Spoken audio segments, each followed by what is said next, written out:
পৃথিবীতে দুটি দলের মানুষ আল্লাহকে মেনেছেন। আসুন এবার নিয়ে যায় আপনাদের সেদিকে, যাতে শুনতে ভালো লাগে, বুঝতেও সুবিধা হয়। দুটি দলের মানুষ আল্লাহরে না দেখে বিশ্বাস করেছে। একটি দলের নাম হলো নবী আম্বিয়ার দল, একটি দলের নাম হলো ওলি আউলিয়ার দল। বোঝা গেল? দুটি দলের মানুষ আল্লাহরে না দেখে বিশ্বাস করেছেন, স্রষ্টা হিসাবে তারা মান্যতা দিয়েছে। একটি দলের নাম হলো নবী আম্বিয়া। এই পৃথিবীতে নবী এসেছেন 1,24,000-এর মতো। আদম নবী, শীষ নবী, নুহু নবী, ইব্রাহিম নবী, ইসমাইল নবী, ইসাক নবী, ইয়াকুব নবী, ইউসুফ নবী, দাউদ নবী, সুলাইমান নবী, মুসা নবী, হারুন নবী, হুদ নবী, লুত নবী, সালেহ নবী, জাকারিয়া নবী, ইহইয়া নবী, আইয়ুব নবী, ইউনুস নবী, শুআয়ব নবী, ইলিয়াস নবী, এমন করে ওজারি নবী, ঈসা নবী, মুহাম্মদ রাসূলুল্লাহ হলেন সব নবীদের শেষ।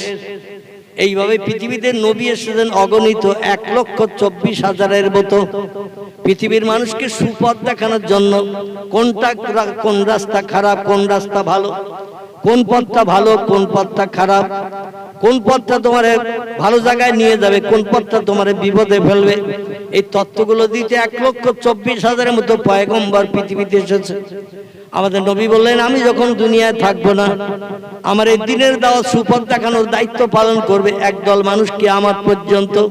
তারা হলো আল উলামাউ ওয়ারাসাতুল আম্বিয়া। নবী বলছেন, আমার পরে পৃথিবীতে কলেমার দাওয়াত, কোরআনের কথা, ইসলামের কথা ভালো মানুষ বানার জন্য সঠিক তত্ত্বগুলো দেবে ওলামায়ে হাক্কানীরা, কোরআন হাদিসের বিজ্ঞ পণ্ডিতরা। এদের বলা হয়েছে আলেম। আলেমদের ভিতরে যারা রাত জেগেছে বেশি বেশি, আল্লাহর ইবাদত করেছে বেশি বেশি, এরা হয়েছে ওলি আউলিয়ার দল। কিসের দল? ওলি আউলিয়ার দল। আমাদের এলাকায় কোনো ওলি আছে বলে মনে হয়? আছে? আমাদের এলাকায় কোনো ওলি আছে বলে মনে হয়? আপনাদের যদি স্মরণে না থাকে, আমি নাম বলছি, তখন বলবেন হ্যাঁ হুজুর আছে। আছে। আমরা কম বেশি বেশির করে চিনি একজন ব্যক্তিকে, তিনি হলেন মুন্সি দবিরউদ্দিনের বেটা। কার বেটা বললাম? মুন্সি দবিরউদ্দিনের বেটা। নারায়ণপুরে তার বাড়ি ছিল, জন্মগ্রহণের বাড়ি। বলতে পারবেন লোকটাকে? আমি তার বাপের নাম বললাম, গ্রামের নাম বললাম। গ্রামের নাম নারায়ণপুর, তার বাপের নাম হলো মুন্সি দবিরউদ্দিন। ছেলেটার নাম বললে আপনারা সবাই বললেন হুজুর চিনি। তার নাম আল্লামা রুহুল আমিন রাহমাতুল্লাহ আলাইহি। চেনেন তো নাকি? আল্লামা রুহুল আমিন রাহমাতুল্লাহ আলাইহি আমাদের এলাকায় ওলি হিসাবে তিনি বিবেচিত না অনবিবেচিত? তিনি ওলি হিসাবে বিবেচিত না অবিবেচিত? কথা বলেন একটু। বিবেচিত। আমাদের বাদামতলা আস্তানে একজন আল্লাহর ওলি কবরস্থে আছেন, নাম তার শাহ আলী বা শাহ ওলি রাহমাতুল্লাহ আলাইহি। পশ্চিমী দেশের মানুষ, যার কবরের পশ্চিম গায়ে বাঘেরও কবর দেয়া রয়েছে। গেছেন কোনদিন? রজার ভিতরে ঢুকেছেন? বাঘের কবর দেখেছেন? আমার মনে হয় অনেকে এখনো ঢোকেননি ওর ভেতরে। ওনার কবরের পশ্চিম গায়ে বাঘের কবর দেয়া রয়েছে। কেন বলুন তো? উনি যতদিন বসিরহাট এলাকায় দিনের কাজ করেছিলেন, ততদিন বাঘ ওনার এই পিঠে করে নিয়ে বেরিয়ে মানুষের ঘরের দরজায় নিয়ে গিয়েছিল কলেমার দাওয়াত দিতে। এখন আমরা কি বাঘের পিঠে চেপে কলেমার কথা বলতে যেতে পারবো? কথা বলে পারবো? ইনি ছিলেন ওলি। তাহলে ওলি কাদের বলে আর নবী কাদের বলে একটুখানি তত্ত্ব দিয়ে বা নিয়ে যাচ্ছে ওনাদের জীবনীতে। আমার ভাইরা, আমাদের এই বসিরহাট এবং বারাসাত সাব ডিভিশনের ভিতরে মাঝপজিশন হাড়োয়া বলে একটা জায়গা আছে, শুনেছেন তো না? হাড়োয়া নদীর ধারে একজন আল্লাহর ওলি ব্যক্তির কবর আছে। নাম তার শাহ সুফি আব্বাস আলী ওরফে গোরা চাঁদ রহমাতুল্লাহ আলাইহি। নাম শুনেছেন? ইনি ইয়ামান দেশের মানুষ। কোন দেশ বললাম? ইয়ামান দেশের মানুষ। কলেমার দাওয়াত দিতে আমাদের দেশে এসেছিলেন। উনি কবরস্থ হয়ে আছেন এই হাড়োয়া নদীর কিনারায়। বারাসাতে একজন আল্লাহর ওলি ব্যক্তি কবরস্থ আছেন, শাহ একদিল রহমাতুল্লাহ আলাইহি। নাম শুনেছেন? বারাসাতে একদিল রহমাতুল্লাহ আলাইহি। বসিরহাট আল্লামার ওস্তাদ পীর সাহেব ছিলেন যিনি, তিনি আমাদের হুগলি জেলার ফুরফুরা জমিনে কবরস্থ আছেন। নাম তার আবু বকর সিদ্দিক আল কুরাইশি রাহমাতুল্লাহ আলাইহি। এনারা ছিলেন অলির তবকার মানুষ। আর নবীর নাম আমি পূর্বে বলেছি। এই দুটি দলের মানুষ আল্লাহরে আপন বানিয়েছিলেন রাত জেগে জেগে। নবীরা যেমন রাত জেগে জেগে আল্লাহরে আপন বানিয়েছেন, আল্লাহ কোরআনের 15 পারে একটি সূরা কোট করেছেন। সূরাটির নাম হলো সূরাতুল বনী ইসরাইল। কি নাম বললাম? সূরা বনী ইসরাইল। এই সূরা বনী ইসরাইলে আল্লাহ পাক তত্ত্ব দিচ্ছেন, অমিনাল লাইলে ফাতাহাজ্জাত বিহি নাফিলাতাল্লাক আসা আইয়াব আসাকা মাকামা। আল্লাহ পাক বলছেন, ও পৃথিবীর মানুষ তোমরা শোনো, আসা আইয়াব আসাকা রব্বুকা মাকামাম মাহমুদা। আমাকে যদি আপন বানাতে চাও, রাত্র দ্বীপ্রহরের পরে একটু বিবি বাচ্চার মায়া ছাড়ো, শান্তির সজ্জা বিছানায় লাথি মারো, ঘুমকে হারাম করো, যাই নামাজে খাড়া হয়ে যাও, দাঁড়িয়ে যাও। যত সময় মুয়াজ্জিনের আযান ফজরে না শুনবে, আস-সালাতু খায়রুম মিনান নাওম, এই আযান যত সময় না শুনবে, তত সময় আমার ইবাদতে, নফল ইবাদতে মত্ত হও। এই নামাজটির নাম আল্লাহ কোরআনে কোট করেছেন ফাতাহাজ্জাত বিহি। এই ফাতাহাজ্জাত শব্দটি হলো আরবি শব্দ, এর বাংলা অর্থ হলো তাহাজ্জুদের নামাজ। কিসের নামাজ বললাম? 5 ওয়াক্ত তাই হয় না, তারপরে রাত জেগে তাহাজ্জুদ আমরা কেউ পড়ি বলে মনে হয়। আল্লাহ বলেন, আমার আপন যদি হতে চাও, আপন হয়েছে তারা, বিবির মায়া ছেড়েছে রাতে যারা, বিছানায় লাঠি মেরেছে যারা, ঘুমকে হারাম করেছে যারা, আমার আপন বানানোর জন্য নামাজে যাই নামাজে দাঁড়িয়ে গেছে যারা, তারা হলো আমার প্রেমিক আল্লাহওয়ালা আপন ব্যক্তি। এদের নাম হলো ওলি আউলিয়ার দল। আমি যত ওলির নাম আপনাদের কাছে করছি, ইরাকের বাগদাদের জমিনে একজন ওলি কবরস্থ আছেন, নাম তার আব্দুল কাদের জিলানী। শুনেছেন নাম? সমস্ত ওলিদের সেরা ওলি যিনি, বেশি বেশি করে ইবাদত করে সবার থেকে সেরার মর্যাদা পেয়েছেন।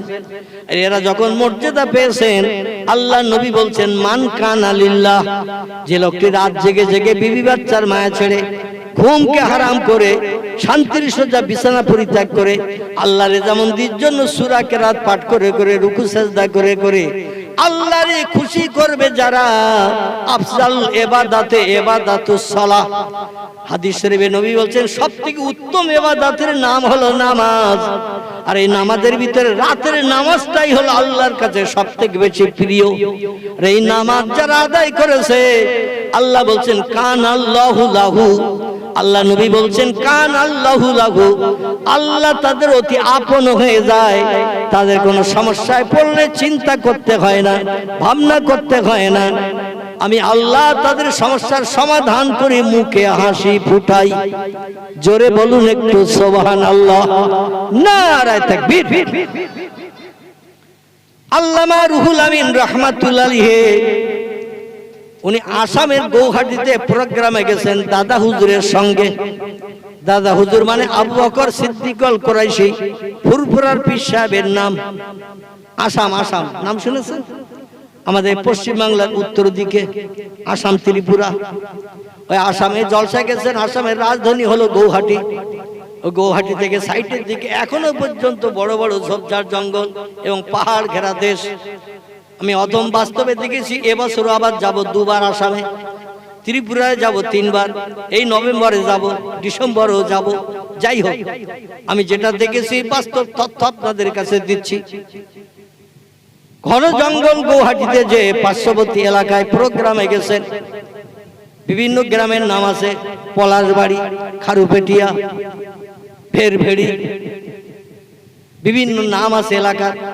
যাই হোক, আমি যেসব এলাকার গেছি সেই সব এলাকার নাম বললাম।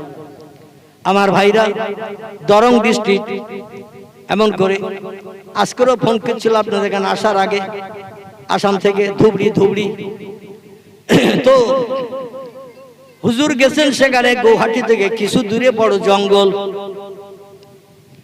এখন এলাকার লোকের কাছে শুনলে একজন আল্লাহওয়ালা মানুষ আমাদের এলাকার জঙ্গলের ভিতরে কবরস্থ আছেন। যত ওলিদের মাজার কবর আছে অধিকাংশ অলিদের কবরগুলো সব ঝোপঝাড় জঙ্গলের ভিতরে। ওই গোরাসা দরবে আব্বাস আলী রহমতুল্লাহ নদীর ধারে ওখানে ঝোপঝাড় জঙ্গলে ভরা ছিল। আপনারা চলে যাবেন হাওড়া জেলায় চলে যাবেন, সেখানে দেখবেন বাকুলসারি বলে একটি জায়গা আছে, কম বেশি আপনারা চেনেন। ঝোপঝাড় জঙ্গল ছিল সেখানে, এখন পরিষ্কার হয়ে গেছে। সেজি হুজুর কেবলা আবুল ফারাজ সিদ্দিকীর বাড়ির কাছে একটা বড় ঝোপঝাড় জঙ্গল এখন আছে, বড় বটগাছ ঝোপঝাড় জঙ্গল। সেখানে একজন অলির মাজার আছে। আমি অদম দুবার গিয়েছি প্রোগ্রামে সেই রওজায়। যত অলিদের মাজার ছিল সব ঝোপঝাড় জঙ্গলের ভিতরে তারা কবরস্থ হয়েছেন। কারণ মাসের পরে মাস, বছরের পর বছর ঝোপঝাড় জঙ্গলের ভিতরে বসে বসে এক আল্লাহর ইবাদত বندگی করতে করতে তারা পৃথিবী থেকে বিদায় নিয়েছে। এখানে যেখানে মারা গেছে অধিকাংশ জায়গায় তাদের কবরস্থ করা হয়েছে। তো জঙ্গলের ভিতরে একজন অলি ব্যক্তির কবর আছে, খবরে শুনেছেন। খবরে শোনার পরে দাদা হুজুর কেবলা বলছেন, বাবা বড় মাওলানা, আমরা তো সকালে সকালে এসে গেছি নদী পথে এক এলাকা থেকে আরেক এলাকায়, এখানে নাকি জঙ্গলে একটা আল্লাহর অলি ব্যক্তির রওজা আছে। আর অলিরা কবরে মরে না, সাধারণ মানুষও কবরে মরে না। আল্লাহ বলছেন সুম্মা ইউহয়িকুম, কবরে যখন রাখা হবে তখন তোমাদের রাখার পরে আবার জিন্দা করা হবে। আর ওই জিন্দাই হলো চিরস্থায়ী জিন্দা, আর মরণ হবে না।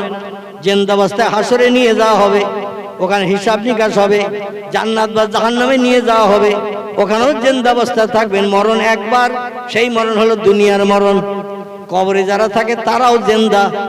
আবার যারা উলিয়া উলিয়া ব্যক্তি তাদের লাশ মাটিতে খায় না, যেমন রাখা হয় তেমন থাকে।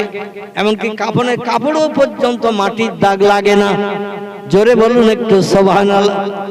চলো বাবা, ওলি ব্যক্তির রুহানি দোয়া আমরা নিতে যাই। জলসা হবে তো রাতে, দিনের বেলা চলো একটু যাই জঙ্গলে ওলির রওজা জিয়ারত করতে। আল্লামা হুজুর বললেন, হুজুর কিভাবে যাবেন জঙ্গলে? বলে এলাকায় ঝোপঝাড় জঙ্গলে যাওয়ার জন্য গরুর গাড়ির ব্যবস্থা আছে। এখনকার যুগের কথা নয়, এখান থেকে 100 বছর আগের কথা, যখন আমাদের দেশে ট্রেন ছিল না, বাস ছিল না, এরোপ্লেনও তৈরি হয়নি, উড়োজাহাজ হয়নি, রকেট হয়নি, স্কুটিং হয়নি, অ্যাপোলো হয়নি, হেলিকপ্টারও হয়নি, মানুষ কিছুই যখন বানায়নি তখনকার কথা বলছি। তখন ছিল মরুভূমির দেশে উট ছিল যানবাহন, আর ঘোড়া ছিল। আর আমাদের এইখান দেশে গরুর গাড়ি ছিল, বিয়ে শাদিও গরুর গাড়িতে হতো। আবার গরুর গাড়িতে করে মানুষেরা মাঝে মধ্যে মেয়েরা শ্বশুর বাড়িতেও যেত। এখন আর সেসব নাই। তো বলে একটা গরুর গাড়ি ভাড়া করি বাবা, হেঁটে আর কত পথ যাব, জঙ্গল তো।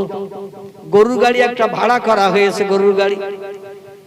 তো জঙ্গলের ভাড়া আপ ডাউন মজুরি দিতে হবে 20 টাকা, এখনকার 20 টাকা না। এখান থেকে 110-20 বছর আগের কথা বলছি, তখন 20 টাকা ভাড়া দিতে হবে। কারণ জঙ্গলে নিয়ে যাবেন, তাই হিংস্র জীবজন্তুর ভয়টাই আছে, এই জন্য একটু মজুরি বেশি দিতে হবে। পিসাব কেবলা বললেন, বাবা 20 টাকার নিচে তো গাড়োয়ান রাজি হচ্ছে না। বলে হুজুর দেখেন কি করবেন? বলে বাবা অন্তত ওলি ব্যক্তির রওজাটা জিয়ারত করে আসি, লাভ হবে, লস হবে না। তো 20 টাকা ভাড়া ঠিক করে নিয়ে 2 জন ব্যক্তি। সই গাড়ি আমাদের দেশে ছিল না, সফর সই গাড়ি। আগে গরু গাড়ি ছিল না, সই গাড়ি। মেয়েদের শ্বশুর বাড়ি নিয়ে যাওয়া, শ্বশুর বাড়িতে বাবার বাড়ি নিয়ে আসা, দেখবেন সই গাড়িতে ঢেকে নিয়ে আসে। আর এখন যদি কেউ রিস্কায় নিয়ে যান, একটু কাপড় দিয়ে ঢেকে, মেয়েরা উঠবে রিস্কায়, একটু কথা বলেন, উঠবে। ছিল গাড়ি ছিল, তখন রিস্কায় করে মেয়েদের কাপড় দিয়ে ঢেকে নিয়ে যাওয়া হতো। এখন যদি মেয়েদের বলা হয় রিস্কায় করে চলো, কাপড় দিয়ে ঢেকে নিয়ে যাব, তোমার যাতে কেউ না দেখে, তুমি যাতে কারো দেখতে না পাও, মেয়েরাও রিস্কায় উঠবে? বড় বলবে 3 চাকার গাড়ি আর একটা আনো, ভ্যান। কি ভ্যান? যাতে ওই ভ্যানে বসে যেতে পারি, রাস্তায় যত লোক আসবে তত লোক আমিও দেখবো, তারাও আমার দেখবে। ভবিষ্যতে আবার কি হবে না হবে সেটা পরের বিষয়। এখন আর ঢাকা গাড়িতে কেউ যেতেও চায় না। তো ঢাকা গাড়িতে করে 2 জন উঠলেন, সই গাড়ি, সফর গাড়ি। কোন জায়গায় বলে সফর, আমাদের দেশে বলতো সই গাড়ি, বলতো না? ঢাকা একটা করে কভার গরু গাড়িতে লাগিয়ে নিয়ে যেত। আমাদের বাড়িতে ছিল, এখন আর নাই, শেষ হয়ে গেছে। আমাদের নিজেদের বাড়ি ছিল, ছোটবেলা আমি দেখেছি। আমার বাপ দাদা গরু গাড়ি চালাতেন, কম বেশি আপনারা হয়তো জানলেও জানতে পারেন। সারা জীবন গরু গাড়ি চালিয়েছে, নাঙল চষেছে, মাঠে জমি জায়গা নাঙল চষে চাষবাস করে সংসার চালিয়েছে। আমি সেই ঘরের অধম। তো যাই হোক, চলতে চলতে চলতে চলতে গুরু শিষ্য দুইজন সইয়ের ভিতরে বসা, ওনাদের গল্প চলছে, শরীয়তি গল্প, ইসলাম শরীয়তের গল্প গুজব চলছে। আর গাড়োয়ান গাড়ি চালিয়ে নিয়ে যাচ্ছে। রওজার পাশে যে গাড়োয়ান বলে দেবে হুজুরা নামবে, কবর জিয়ারত করবে, সূরা ফাতিহা, সূরা ইখলাস, দোয়া দরুদ শরীফ পাঠ করবে, আল্লাহর ওলির কবরের ধারে দাঁড়িয়ে আল্লাহর কাছে দোয়া চাইবেন, ওলির রুহানি দোয়া চাইবেন যাতে আল্লাহ তাদের নসিবে আরো কিছু বরাদ্দ করেন। চলতে চলতে চলতে চলতে গাড়োয়ান বলছে, হুজুর এখন গল্প করার সময় নয়। বলে, বাবা কি বলছে? বলে, পালানোর সময়। কিসের সময়? গল্প করার সময় এখন নয়, পালানোর সময়। আবু বকর সিদ্দিক আল কুরাইশি দাদা হুজুর কেবলা বলছেন, বাবা কি হয়েছে? বলে, হুজুর গল্প করছেন সফরের ভিতরে, সইয়ের ভিতরে বসে, সামনের দিকে একটু তাকিয়ে দেখেন কি খেলা চলতেছে। দুইজন আল্লামা রুহুল আমিন এবং দাদা হুজুর কেবলা আবু বকর সিদ্দিক আল কুরাইশি সামনের দিকে তাকিয়ে দেখে দুটো বাঘ জঙ্গলের ভিতর থেকে উঠে রাস্তার উপরে, মাথা দুটো এক জায়গায় করে, পাছা দুটো দুই দিকে করে, কাঠের গুড়ি ফেলা মতো করে রাস্তা অ্যাটাক করে বসে স্বামী স্ত্রী গল্প করতেছে। স্বামী স্ত্রী, পুরুষ এবং নারী, দুজন বাঘ বাঘিনী, দুইজন গল্প করছে, মুখ দুটো এক জায়গায় দিয়ে। জঙ্গলে তো লোকজন চলে না, এই জন্য তারা রাস্তার উপরে বসে পাছা দুটো দুই দিকে দিয়ে কাঠের গুড়ি ফেলে, যেমন মাঝে মাঝে গাড়ি ঘোড়া আটকিয়ে ছিনতাইকারীরা গাড়ি ছিনতাই করে, ঠিক এই রকম অবস্থা। বলছে, হুজুর এখন আমারে খাবে কি, আমার গরু দুটো খাবে, এই নিয়ে আমি বড় দুশ্চিন্তায়। আল্লাহর ওলি বলছেন, বাবা এরকম রাস্তায় কি বাঘ থাকে নাকি? বলে, হুজুর থাকে না, তবে আজকে তো দেখছি আছে। বলে, এখন কি করা যাবে? বলে, হুজুর এখন ফিরে চলে যেতে হবে, তাও বাঘ ছাড়বে কিনা জানি না। কারণ বাংলা একটা প্রবাদ আছে, বাঘের দেখা আর সাপের লেখা। কারো তকদিরে যদি সাপে কাটা লেখনি থাকে, ও তিন তালার মাথায় দরজা জানলা সব লাগিয়ে রাখলো, সাপ কোন চালা দিয়ে ঢুকবে তার ঠিক ঠিকানা পাবেন না। দেখবেন প্রতি ঘরের অন্তত ছোট্ট একটা করে ছিদ্র কোন কোনায় রাখা হয় পানি টানি বার করার জন্য, রাখা হয় না? ঘরের নিচের দিকে কোন এক কোনার দিকে দেখবেন একটা ছোট ছিদ্র রাখা হয়, ঘরটা ধোয়া টোয়া হয়ে গেলে পানি টানি গুলো বার করার জন্য বেরিয়ে যায়, এরকম ছিদ্র রাখা হয়। এইরকম ছিদ্র দিয়েও প্রয়োজনে তারা ঢুকে যে সাপে দংশন যদি তকদিরে লেখা থাকে, সাপে সে দংশন করবে যত তালার মাথায় আপনি থাকেন। আর কারো তকদিরে যদি লেখা থাকে বাঘের পেটে কবর, ও হাজার চেষ্টা করলেও রক্ষা হবে না। পাড়ার লোক যাচ্ছে জঙ্গল দেখতে, আপনার ইচ্ছা ছিল না জঙ্গল দেখার, কথাও শোনেনি, হঠাৎ শুনেছেন চার দোকানে। বলছে, অমুক অমুক যাচ্ছে, তুই যাবি নাকি? বলে, পয়সা করি নেই। বলে, আমি ধার দেবান, চল, পরে আমার শোধ করে দিস। ওর পয়সা নেই, যাবে না, কিন্তু একজন বন্ধু বলছে আমি ধার দেবান, পরে শোধ করিস। তুই যদি দিস তাহলে আমি যাবান, আমার একটা টিকিট করিস। আসলে ওর তকদিরে বাঘ ওরে খাবে, এই জন্য লোকের কাছ থেকে টাকা ধার করে নিয়েও চলে যাচ্ছে জঙ্গল দেখতে। মাঝে মাঝে জঙ্গলে মধু ভাঙতে যায়, গোল কাটতে যায়। সবাই কি মধু আর গোল কেটে বাড়ি ফিরতে পারে? পারে?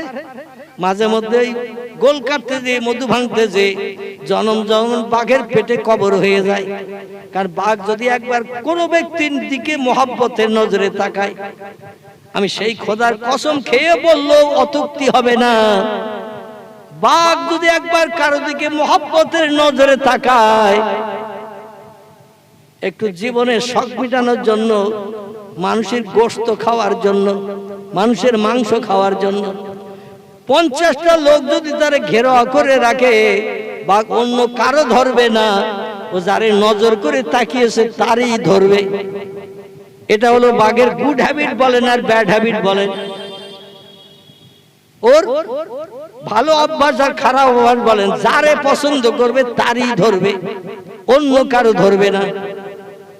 নদীতে যখন সাঁতার দিয়ে এপার থেকে ওপারে যায়, এপার থেকে নিরিখ করে ওই গাছটার ওখানে যেই উঠবো, ওই নিরিখ করে যায়। এখন স্রোতের ঢেউ, তরঙ্গের ঢেউ, স্রোত যদি খুব দ্রুত হয়, মাঝে মাঝে ও সাঁতার কেটে যাচ্ছে, স্রোতের ঠেলে নিয়ে গেছে কিনারার কাছে কাছে যেয়ে দেখে সে গাছটা তো ওই অনেক দূরে, আমি তো এসেছি অনেক পিছনে। ও আবার ফিরে চলে যাবে ডাঙায়, ডাঙার কাছাকাছি গেছে, উঠবে না ডাঙায়, ও আবার ফিরে যাবে সেই পূর্বের জায়গায়, যে আবারও ওখান থেকে আবার নতুন করে রওনা দেওয়া শুরু করবে। এটা হলো ওদের নিশানা, নিশানা ভর ওরা চলে, নিশানা ছাড়া চলে না। এখন হুজুর বলছেন, দাদা হুজুরকে বলছেন, বাবা এখন কি করবে বলো? বলে হুজুর এখন ফিরে যাওয়া ছাড়া কোনো উপায় নাই। বলে কত পথ এসেছো বাবা? বলে 3 ভাগের 2 ভাগ এসেছি, 1 ভাগ বাকি। বলে তাহলে তো আমরা জঙ্গলের সে অলি রওজার কাছাকাছি এসে গেছি। বলে হ্যাঁ। তাহলে 3 ভাগের 2 ভাগ পথ আসলাম, 1 ভাগ বাকি, এখন ফিরে যাব বাবা?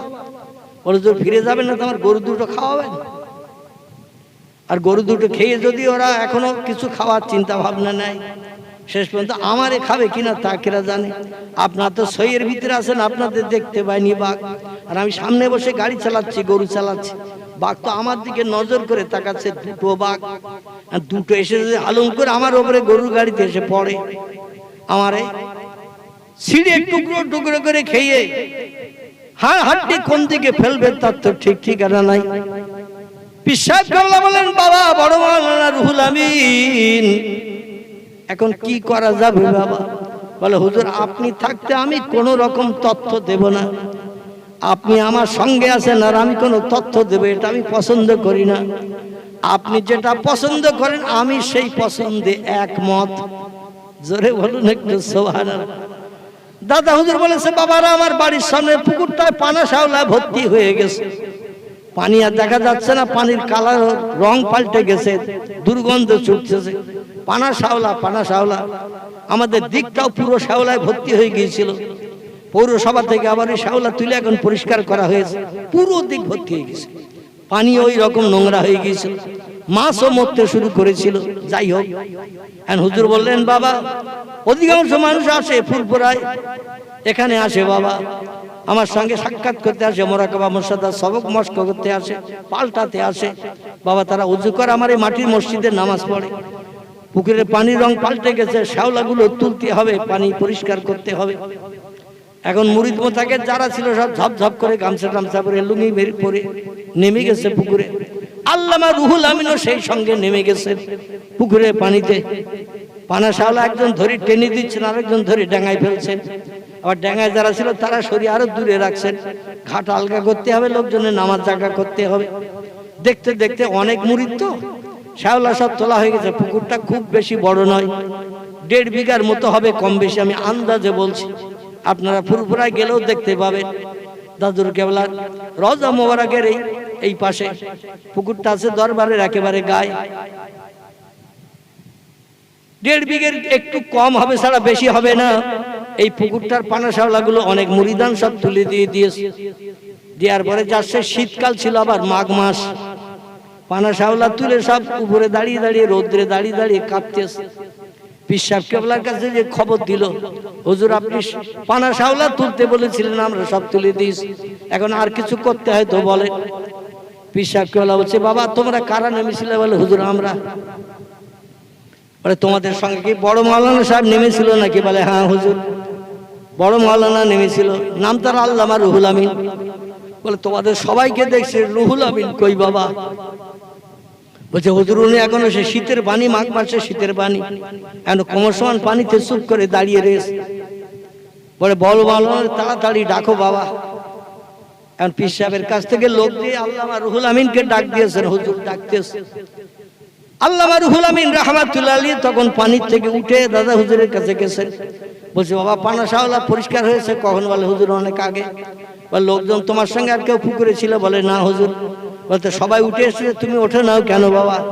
বলছে হুজুর আপনি নামতে বলেছিলেন শাওলা তুলতে, আপনি তো ওঠার কথা বলেননি, এই জন্য আমি আপনার হুকুমের খেলাফ হয়ে যাবে ডাঙায় উঠলে সব মুরিদানদের মতো, এই জন্য আমি শীতকালের পানি হলেও আমি পুকুরে দাঁড়িয়েছিলাম।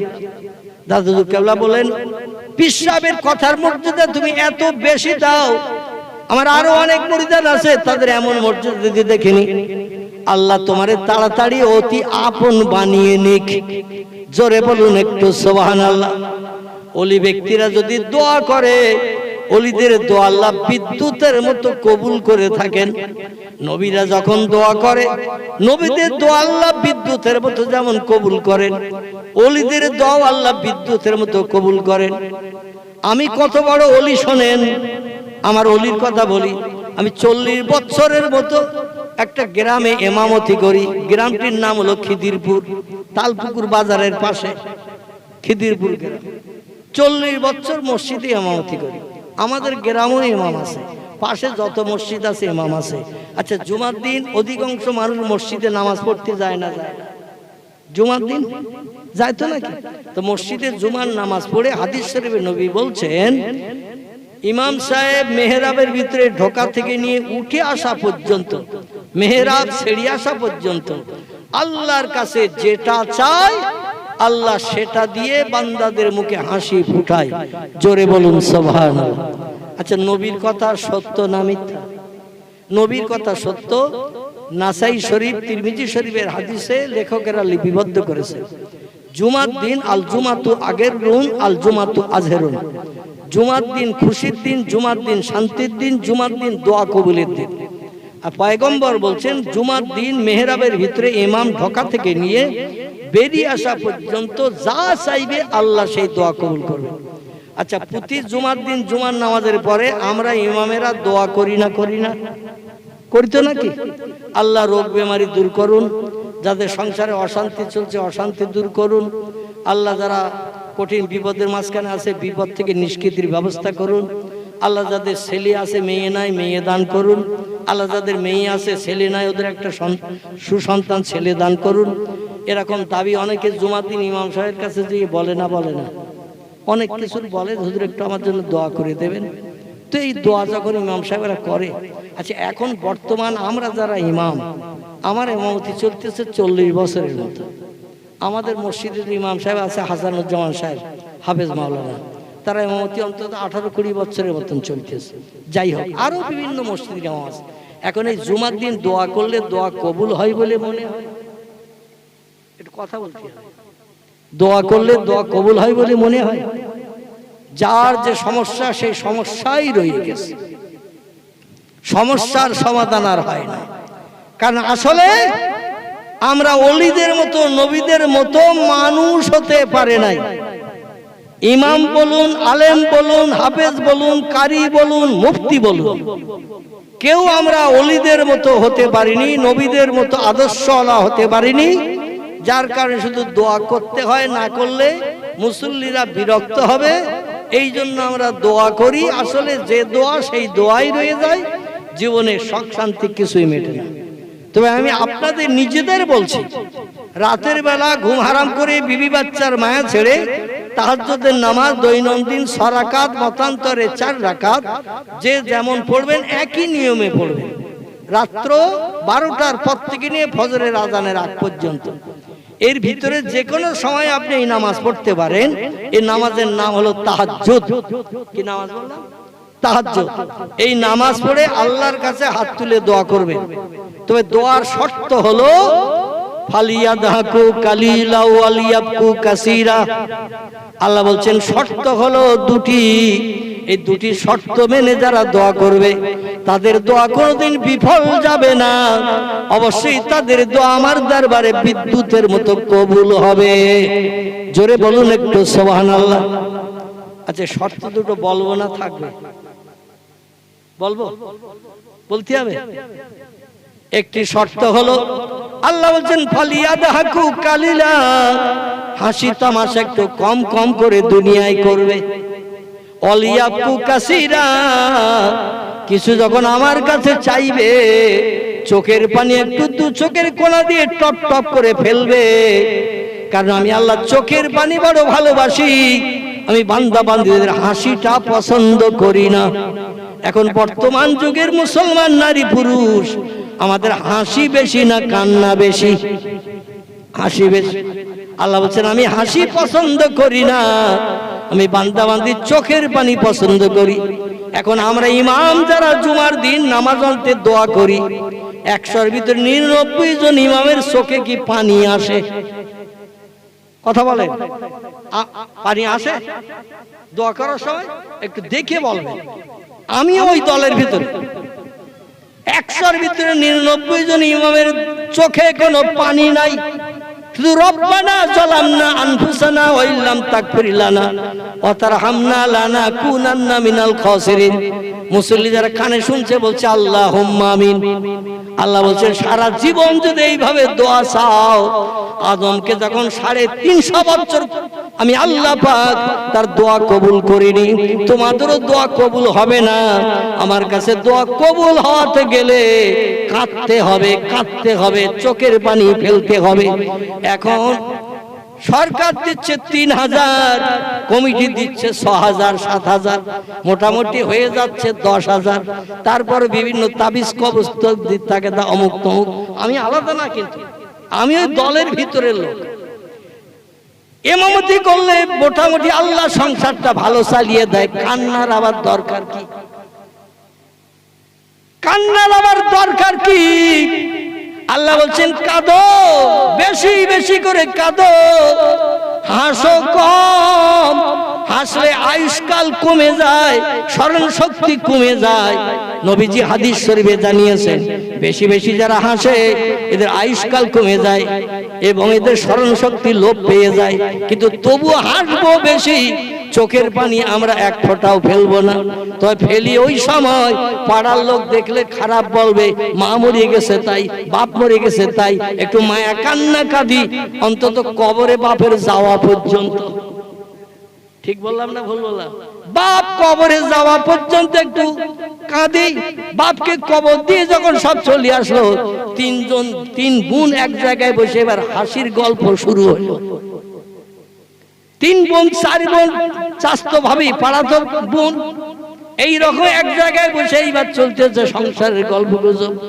আর সেখানে হাসি তামাশা আর কলেমা খানি সব রেসানি। 4 দিনের পর 7 দিনের পর কি 10 দিনের মাথায় মারা গেছে, কলেমা খানি সব রেসানি।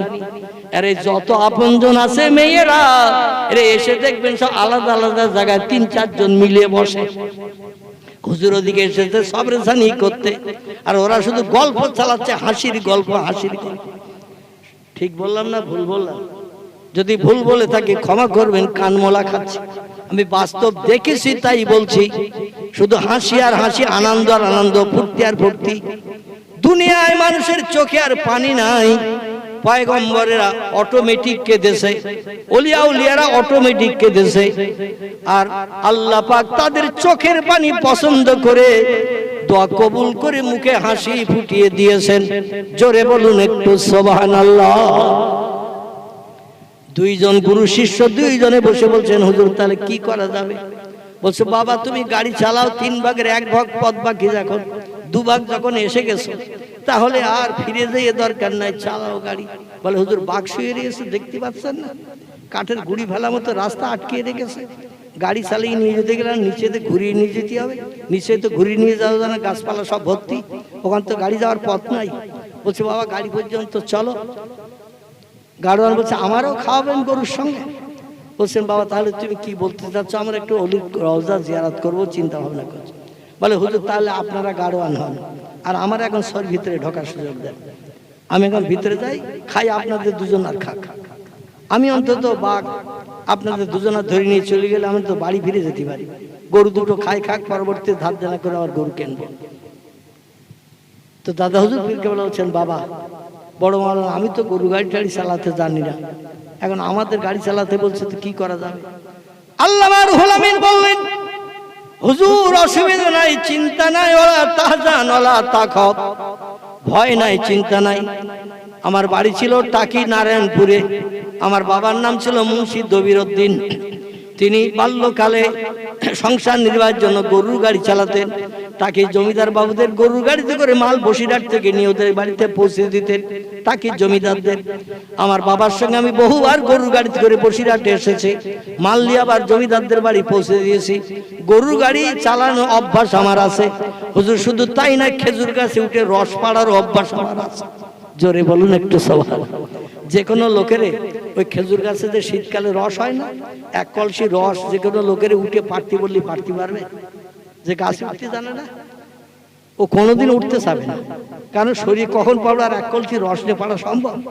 আল্লামা হুজুর বললেন, আমার খেজুর গাছের মাথায় উঠে কলসি ভরা রস পাড়ারও অভ্যাস আছে, গরিবের সন্তান আমি। বলে বাবা তাহলে কি বলতে চাইছো?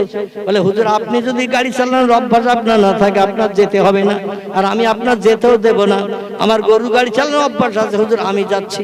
গাড়োয়ান ডেকে বলে, এ আসামের গাড়োয়ান, গৌহাটির গাড়োয়ান, তুমি ভিতরে সফরের ভিতরে শরীরের ভিতরে ঢুকে যাও, এবার গাড়ির গাড়োয়ান হব আমি। আল্লামা হুজুর গরু দুটো দড়ি ধরে নিলেন এক হাতে, পাছন টানির এক হাতে নিয়ে বলছে, চতুষ্পদ জন্তু গরু, এই গাড়িতে কে আছো তোমরা কি জানো? এই গাড়িতে আমার মুর্শিদ কেবলা, পীর সাহেব কেবলা রয়েছে, আমি তার মনোবাঞ্ছা পূর্ণের জন্য জঙ্গলের অলি ব্যক্তির কবরের ধারে নিয়ে যেতে চাচ্ছি, তাড়াতাড়ি করে রাস্তা এগিয়ে চলো। গরু দুটো বাঘের দিকে তাকিয়ে দুপা এগোতে এক পা পিছয়, কারণ গরু জানে আমাদেরও বাঘ খায়, বাঘ আমাদেরও খায়, ওরা দুপা পিছচ্ছে তো এক পা এগোয়। আল্লামা হুজুর বললেন, এ জঙ্গলের বাঘ, তোদের থাকার জায়গা হলো জঙ্গলের ঝোপের ভিতরে, রাস্তার উপরে এসে কেন রাস্তা অ্যাটাক করে রেখেছিস? আমার মুর্শিদ কেবলা যাবে জঙ্গলে অলির কবর জিয়ারত করতে, বেয়াদবি করিস না, মুর্শিদ কেবলার ইজ্জতের খাতিরে জঙ্গলের রাস্তা ছাড়। জোরে বলুন একটু সুবহানাল্লাহ। ইমামতি করছি আমি 40 বছর মসজিদে, আরো অনেকে করছে 30 বছর, 35 বছর, 10 বছর, 20 বছর। আচ্ছা আমরা যদি এই ইমামেরা বলি যে একটু রাস্তা ছাড়, বাঘ শুনবে? শুনবে না? বাঘ বলবে একটু কাছের কাছে এসো, রাস্তা ছাড়ি কি তোমার ধরি, চিন্তা ভাবনা তখন করব। মানে বাঘ বাউন্ডারির ভিতরে যে একবার কাউরে দেখে, ওরে ছাড়বে না, খাবে? খাবে। কিন্তু আল্লাহর আপন যারা হয়ে গেছে, দুনিয়ার কোন হিংস্র জীব জন্তু তাদের একটা পশমের ক্ষতি করে নাই। জোরে বলুন একটু সুবহানাল্লাহ। আল্লামা রুহুল আমিন শুধু একটু টেলিফোন করে দিলেন গাড়িতে বসে, আমার পীর সাহেব কেবলা গাড়িতে আছে, রাস্তা ক্লিয়ার কর, অলি রওজা জিয়ারতে যাব। বাঘ দুটো মুখোমুখি ছিল, কি যেন ওরা বলা খাওয়া করে নিল। আল্লাহর তরফ থেকে ইলহাম এসে গেল ওদের কাছে, আমার প্রেমিক বান্দার মর্যাদা নষ্ট করিস না, তাড়াতাড়ি রাস্তা ক্লিয়ার কর, উদ্দেশ্য সফল কর। দুটো বাঘ আল্লাহর হুকুম শুনে সঙ্গে সঙ্গে রাস্তায় নেমে গেল। এখন বাঘ আল্লাহর হুকুম শোনে না, শোনে না। কোরআনে সূরা ইয়াসিনে আল্লাহ বলছেন, ওয়াইন মিন শাইইন ইল্লা ইউসাব্বিহু বিহামদিহি, যত সৃষ্টি ও মানুষ তোমরা চোখে দেখতে পাও, যত সৃষ্টি চোখে দেখতে পাও না, সব সৃষ্টি আমি আল্লাহ আমার হুকুম তামিল করে, আমার নামের জপ জিকির করে, আমার হুকুমের খেলাফ কোন সৃষ্টি করে না। কেবল একটা সৃষ্টি আমার হুকুমের খেলাফ করে, আমারে নেয় না। তারা কারা বলুন তো? আলহামদুলিল্লাহ একজন ব্যক্তি এই ধার থেকে তথ্য দিয়েছে, তথ্যটা সঠিক।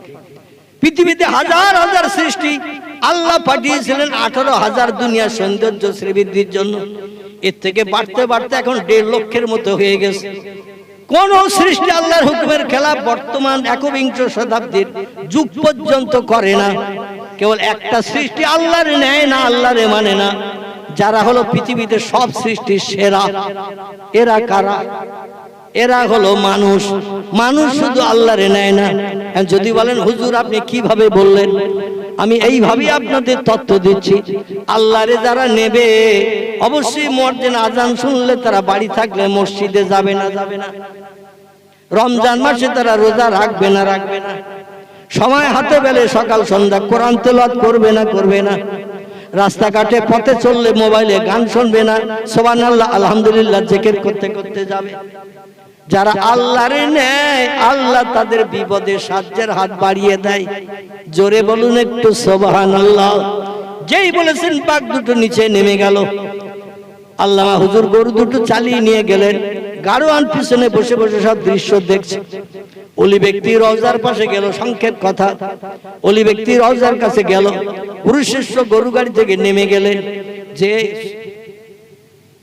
কোরআনের কিছু সূরা পাঠ করলেন, নবীজির মহব্বতে দোয়া দরুদ শরীফ পাঠ করলেন, কিছু জিকির আজকার করলেন, করে আল্লাহর কাছে হাত তুলে দোয়া করলেন কিবলামুখী হয়ে। দোয়া করা হয়ে যাওয়ার পরে এবার ওনারা গরু গাড়িতে উঠলেন। গাড়োয়ানকে ডেকে বলা হলো, গাড়োয়ান এখানে তো বাঘ নাই, গাড়ি চালাও।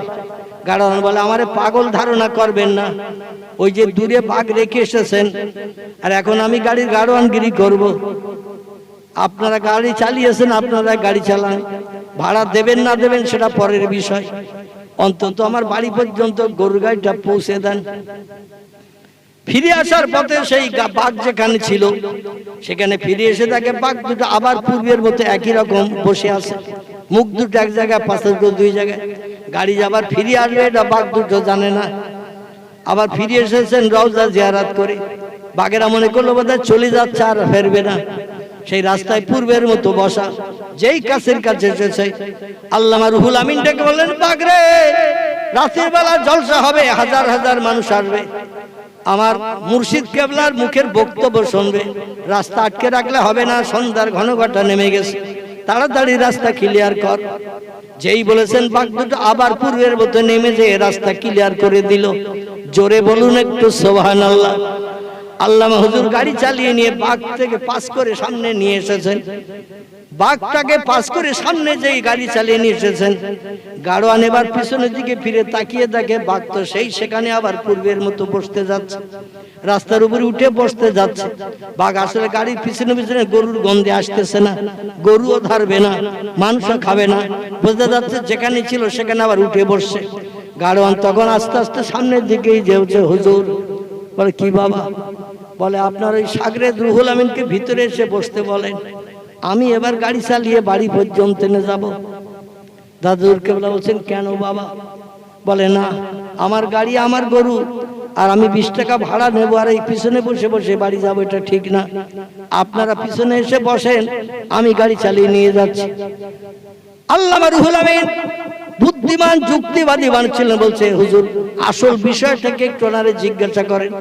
বলছে, বাবা এটা তো বিষয় না, তুমি তো জঙ্গলের ভিতরে মোটে বাইরে বেরোতে চাচ্ছে, এখন জঙ্গল পাস হয়নি, তুমি কেন আবার গাড়ি চালাতে চাচ্ছ? বলে, হুজুর আসল বিষয়টা বলবো। বলে, হ্যাঁ বলে। হ্যাঁ বলো বাবা। বলে, বিষয়টা হলো হুজুর এই, এখন বাঘ আছে পিছনে আর আমি থাকবো ওই ছয়ের ভিতরে পিছনে, পিছন দিক দিয়ে বাঘ এসে যদি হালুম করে পড়ে ধরবে তো আমার আগে, এই জন্য আমি এখন আগে যেয়ে থাকবো, আপনারা দুজন পিছনে থাকেন। পিছন দিক দিয়ে বাঘ এসে যদি হালুম করে গাড়িতে ওঠে, আপনার দুটো বাঘ দুজনের খাবে, আমি অন্তত গাড়ি নিয়ে বাড়ি যেতে পারবো। আল্লামা রুহুল আমিন রহমাতুল্লাহ আলাইহি মুস্কি মুস্কি হাসছেন। দাদা হুজুর কেবলা ডেকে বললেন, বাবা তুমি যে ধারণা করে আমাদের এখন পিছনে যেতে বলছো, তুমি সামনে যাচ্ছ বাঘের হাত থেকে নিষ্কৃতির জন্য। আসলে আল্লাহ বাঘের সঙ্গে আমাদের কোনো দুঃসম্পর্ক তৈরি করাবেন না। জোরে বলুন একটু সুবহানাল্লাহ। তোমার ধারণাটাই ভুল, কারণ আমরা আল্লাহর সঙ্গে সম্পর্ক তৈরি করেছি, রাজ্যকে গাঢ় তর সম্পর্ক তৈরি করেছি। ঘুম হারাম করে বিবি বাচ্চার মায়া ছেড়ে আমরা ঘুম হারাম করে আল্লাহর সঙ্গে সম্পর্ক তৈরি করেছি। ও বাবা তুমি শোনো, আমি একদিন নয়, দুদিন নয়, 3 দিন নয়, আমার পুরুপুরা জমিনের বাড়ি থেকে প্রায় 3-4 কিলোমিটার দূর একটি বড় ঝোপঝাড় জঙ্গল ছিল, রাস্তার 2 ধারে জাঙ্গিপাড়া যেতে। এই জায়গাটার নাম ছিল ধনপতা। ধনপতা 2 দিকে ছিল ঝোপঝাড় জঙ্গল, হিংস্র জীবজন্তু বাস করত আমাদের এই বসবাসের আমলে। ও বাবা ওই জঙ্গলের ভিতরে আমি আল্লাহকে আপন বানানোর জন্য একটানা বিবি বাচ্চার মায়া ছেড়ে রাতের বেলা আমি কাল কাটিয়েছি 22 বছর কাল। ক বছর? হুজুর বলছেন আমি 22 বছর কাল রাতের বেলা ঘুম হারাম করে ঝোপঝাড় জঙ্গলের ভিতরে, যেখানে মানুষের আনাগোনা কিছু নাই, ইবাদত বন্দেগীকে বিঘ্ন ঘটাতে না পারে, একটানা আমাকে ভালোভাবে আল্লাহর সঙ্গে সম্পর্ক গাঢ়তর তৈরি করতে সুবিধা হয়। আমি 22 বছর কাল একটানা ওই ধনপতার ঝোপের ভিতরে রাতের বেলা আমি ইবাদত বন্দেগী করেছি। একটা কোন হিংস্র জন্তু আমার পাশে এসে গুংরানের আওয়াজ পর্যন্ত দেয় নাই। জোরে বলুন একটু সুবহানাল্লাহ, নারায়ে তাকবীর। তাহলে আল্লাহর পয়গম্বরেরা আল্লাহর আপন হয়েছিল, ওলিরা আল্লাহর আপন হয়েছিল। এখন আমরা যদি চেষ্টা চালাই, আমরা কি পয়গম্বর হতে পারবো? কেউ একটু কথা বলতে হবে সেটা। আমরা যদি চেষ্টা চালাই, ইবাদত বন্দেগী করি, আমরা কেউ পয়গম্বর হতে পারবো? নবী হতে পারবো? নবীর খাতা শেষ হয়ে গেছে 1450 বছর আগে। তবে কিয়ামত পর্যন্ত চেষ্টা করলে আল্লাহর ওলি হওয়া যাবে। আসেন এবার আল্লাহ যত সৃষ্টি বানিয়েছেন সমস্ত সৃষ্টির ভিতরে সেরা সৃষ্টি কে বা কারা?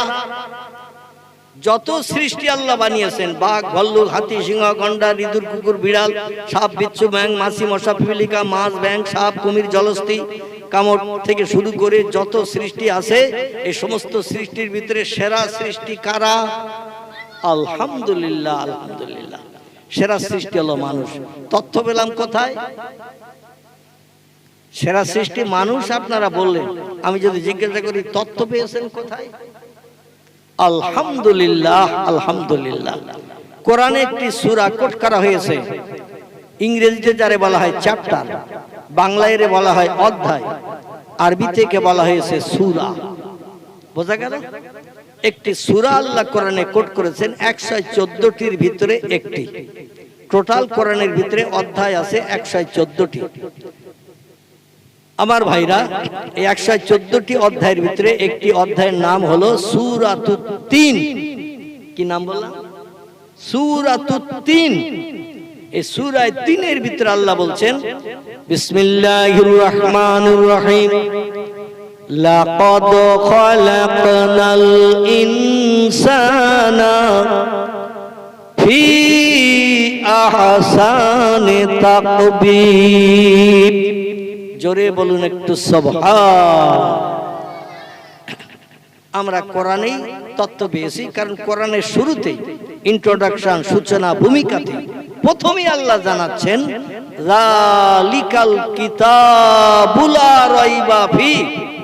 আমার কোরআনের ভিতরে যত বিষয়ে তত্ত্ব পরিবেশন করা হয়েছে, যত ঘটনার কথা উল্লেখ করা হয়েছে, অতীতকালের যত ঘটনা আমি কোরআনের ভিতরে বর্ণনা করেছি, ভবিষ্যতে পৃথিবীতে যা যা ঘটবে তোমরা তার খবরাখবর কিছু জানো না। আমার কোরআনে যে সমস্ত ঘটনার কথা উল্লেখ করেছি, ভবিষ্যতে তোমাদের বংশ নসলের নসিবে জুটবে সে সমস্ত ঘটনা, লা রাইবা ফি, একটা তথ্যের ভিতরে শস্য দানা পরিমাণ সন্দেহ নাই, ভুল নাই, মিথ্যা নাই, টোটাল তথ্যগুলো সব সত্য। তারই নাম হলো আল কোরআন। জোরে বলুন একটু সুবহান। বর্তমান পৃথিবীর নামি দামি বিজ্ঞানীরা, Japan, German, England, Holland, Poland, নামি দামি দেশের বিজ্ঞানীরা তারাও রিসার্চ করে গবেষণা করে বলছে, একটা সত্য ধর্মগ্রন্থ পৃথিবীর যদি থাকে তার নাম হলো দা হোলি কোরআন। সেটা হলো পবিত্র কোরআন শরীফ। হোলি শব্দের বাংলা অর্থ হলো পবিত্র, আর কোরআন আমাদের ধর্মগ্রন্থের নাম। কোরআন শব্দটা আরবি ভাষা, এর বাংলা অর্থ হলো কারা কিয়াকরাউ কোরআনান শব্দের অর্থ হলো তেলাওয়াত করো, পড়ো। কাপড় দিয়ে বাইন্ডিং করে সানসেটে রাখলে লাভ হবে না, শোকেসের ভিতরে ঢুকিয়ে রাখলে লাভ হবে না। আমি একটা ধর্মগ্রন্থ পৃথিবীতে তোমাদের ঘরে পাঠিয়েছি, পাহাড়েও পাঠাই নাই, গাছের উপরও পাঠাই নাই, সাগরেও পাঠাই নাই, পাঠিয়েছি মানুষের কাছে। এই জন্য যে মানুষ যত তেলাওয়াত করবে, পড়বে, তত জ্ঞান অর্জন করবে এবং আমাকে চিনতে সুবিধা পাবে। জোরে বলুন একটু সুবহান। এখন কোরআন যে নাম আমাদের ধর্মগ্রন্থের, এই নামের বাংলা মর্যাদাটাও আমরা দেই না। আমি যদি আপনাদের জিজ্ঞাসাবাদ করি কে কবে কোরআনে হাত দিয়েছেন একটু বলুন তো। হাত আমাদের উঠবে কারো? এই উঠবে? মাদ্রাসার তলবে ইলম ছাত্রদের যদি বলি, ছেলেরা মেয়েরা মাদ্রাসায় যারা পড়ে, মক্তবে যারা পড়ে, ওরা যদি এখানে থাকতো ওরা সবাই কিন্তু হাত তুলে দিত, কারণ প্রতিদিন ওরা কোরআনে হাত দেয়। ঠিক বললাম না ভুল বললাম? যারা বক্তব্যে পড়ে, কোরআনের তালিম হয় যেখানে, প্রতিদিন ওরা কোরআনে হাত দেয়, বাচ্চা ছেলে বাচ্চা মেয়ে। কিন্তু আমরা যারা একটু বয়স্ক হয়ে গেছি, কবে হাত দিছি খোদাই খবর রাখে, আর কবে কোরআনের উপরের কভারের দিকে একটু নজর করে তাকিয়েছি সেটাও আল্লাহ খবর রাখে। আমরা সঠিক তথ্য দিতে পারবো না। ঠিক বললাম না ভুল বললাম? আমার ভাইরা, সেই কোরআনে আল্লাহ পাক বলছেন, লাকাদ খালাকনাল ইনসানা ফি আহসানি তাকবীর। যত সৃষ্টি আমি পৃথিবীর সৌন্দর্য শ্রীবৃদ্ধির জন্য বানিয়েছি, সমস্ত সৃষ্টির ভিতরে সেরা করে বানিয়েছি। কাদামাটি দিয়ে বানানো একটি জাতি, এদের নাম হলো আরবিতে ইনসান, ইংরেজিতে বলা হয় ম্যান, বাংলা এর নাম হলো মানুষ। মানুষ মানুষ আল্লাহ বলছেন যত সৃষ্টি পৃথিবীতে চোখে দেখতে পাও, যত সৃষ্টি চোখে দেখতে পাও না। আচ্ছা, সব কি আমরা চোখে দেখতে পাই? পাই? আল্লাহ যা সৃষ্টি বানিয়েছেন সব চোখে দেখা যায়? আমার ভাইরা, পৃথিবীতে বড় জঙ্গল আছে, নাম তার আমাজন জঙ্গল। এই আমাজন জঙ্গলের ভিতরে আফ্রিকা মহাদেশ, হাজার হাজার একর বিঘে জমি মিলে একটা জঙ্গল। তাম পৃথিবীর সব দেশের জঙ্গলের জীবজন্তু পশু সেখানে ভরা। সব দেশে যত গাছ, সে গাছও সেখানে ভরা। হাজার হাজার একর বিঘে জমি, এই আমাজনের জঙ্গল। একটা নাম আপনারা কম বেশি শুনেছেন।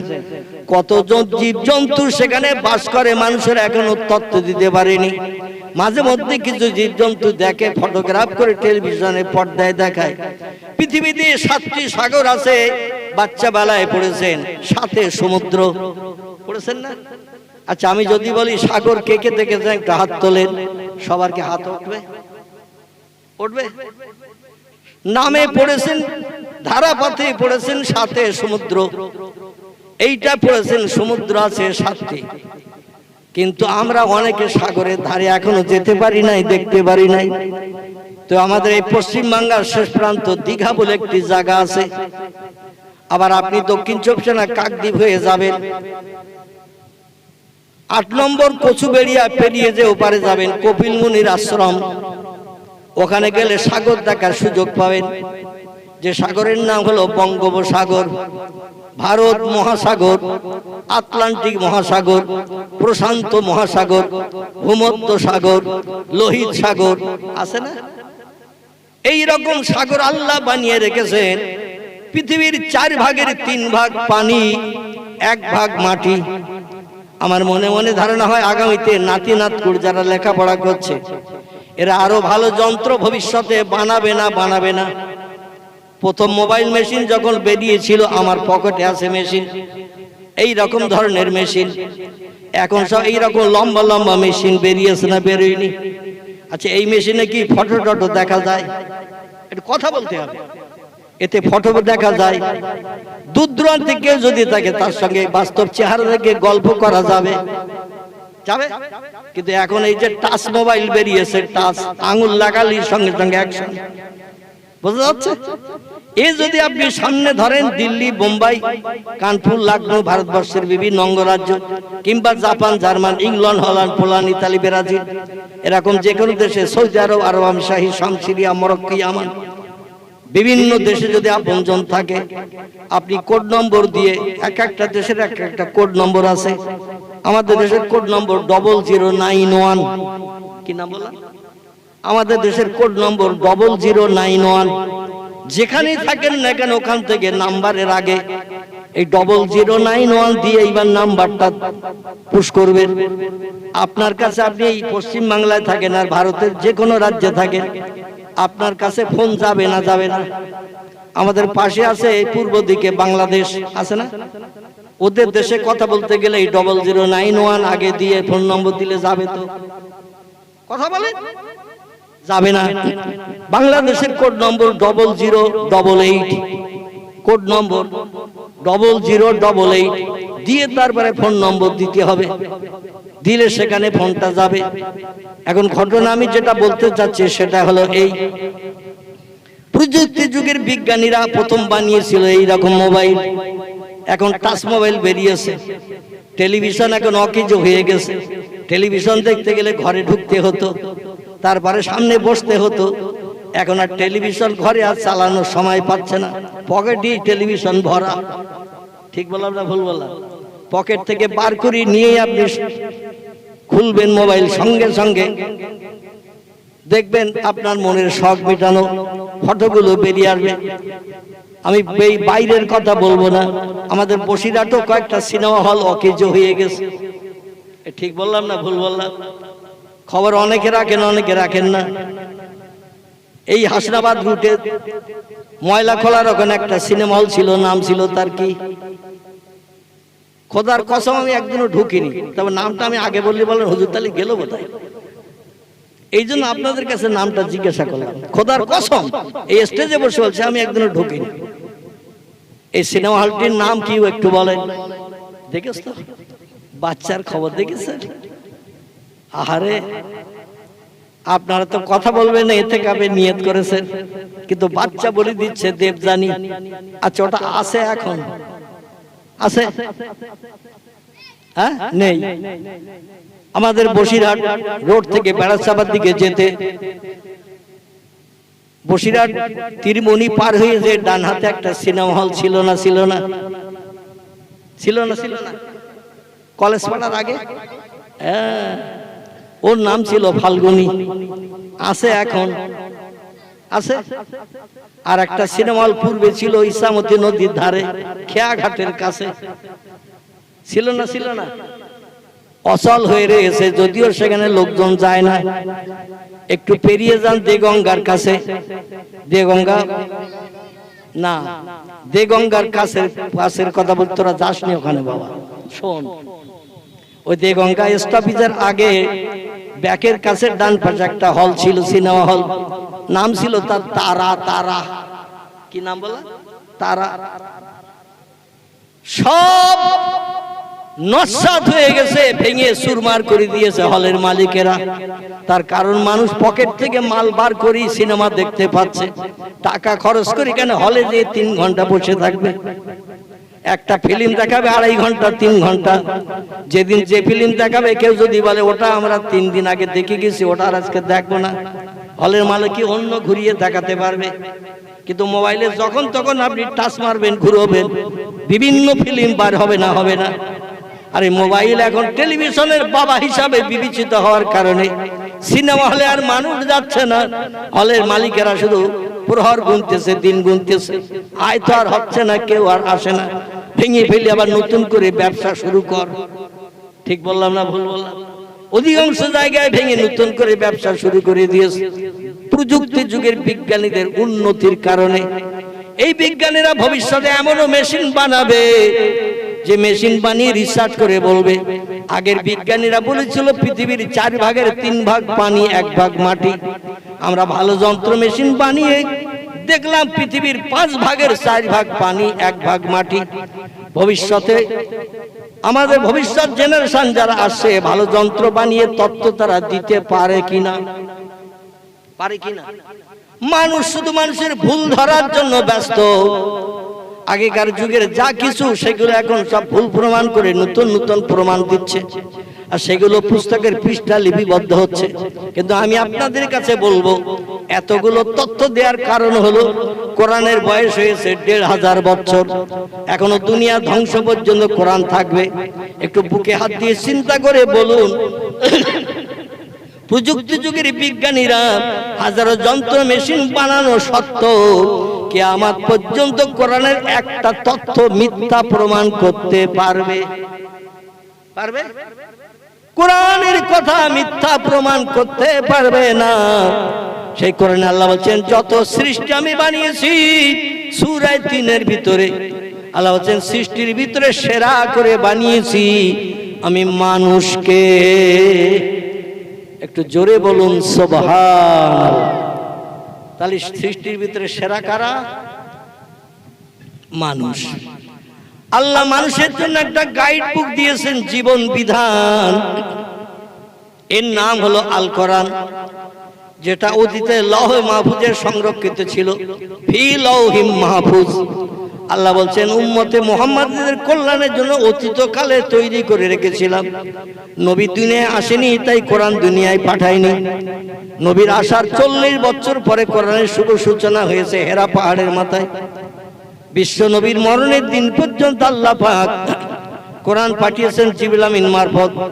কোরআনের শেষ হয়েছে বিদায় হজের দিন আরাফাতের মাঠে। এই বাচ্চা একটু চুপ কর বাপ, বাচ্চা একটু চুপ কর বাপ। আরাফাতের মাঠে নবীর জীবনের বিদায় হজ হিজরি 8 সালে নবী বিদায় হজ করতে এসেছিলেন। ওইখানে জিবরিল আমিন কোরআনের শেষ আয়াতটা নবীর কাছে পৌঁছে দিয়েছিলেন। আমি আয়াতটা একটু বলি, তাহলে আপনাদের তথ্য শুনতে ভালো লাগবে। বিসমিল্লাহির রহমানির রহিম। আকমালতু লাকুম দীনাকুম ওয়া আতমামতু আলাইকুম নি'মাতি ওয়া রাদিতু লাকুমুল ইসলাম দীনা। জোরে বলুন একটু সুবহান। কোরআনে শুরু হলো হেরা পাহাড়ের মাথায়। কি পাহাড় বললাম? মক্কা নগরীর কাবা ঘর থেকে দক্ষিণ পূর্ব দিকে 6 কিলোমিটার দূর একটি পাহাড় আজও দাঁড়িয়ে আছে, গেলে দেখতে পাবেন। পাহাড়টির নাম জাবালে নূর, গারে হেরা। এই পাহাড়টির দুটি নাম, একটি নাম হলো জাবালে নূর, আর পূর্ব যুগের মানুষের দেওয়া নাম ছিল গারে হেরা। এই পাহাড়ে কোরআনের শুভ সূচনা হলো রমজান মাসের। তাফসীরকারদের মতে কেউ বলেছেন 17 তারিখ, কেউ বলেছেন 25 তারিখ, কেউ বলেছেন 27 তারিখ রমজান মাসের। কারণ আল্লাহ পাক কোরআনও তথ্য করে দিয়েছেন, আমি কোরআন পৃথিবীতে নাজিল করেছি পবিত্র রমজান মাসে। জোরে বলুন সুবহানাল্লাহ।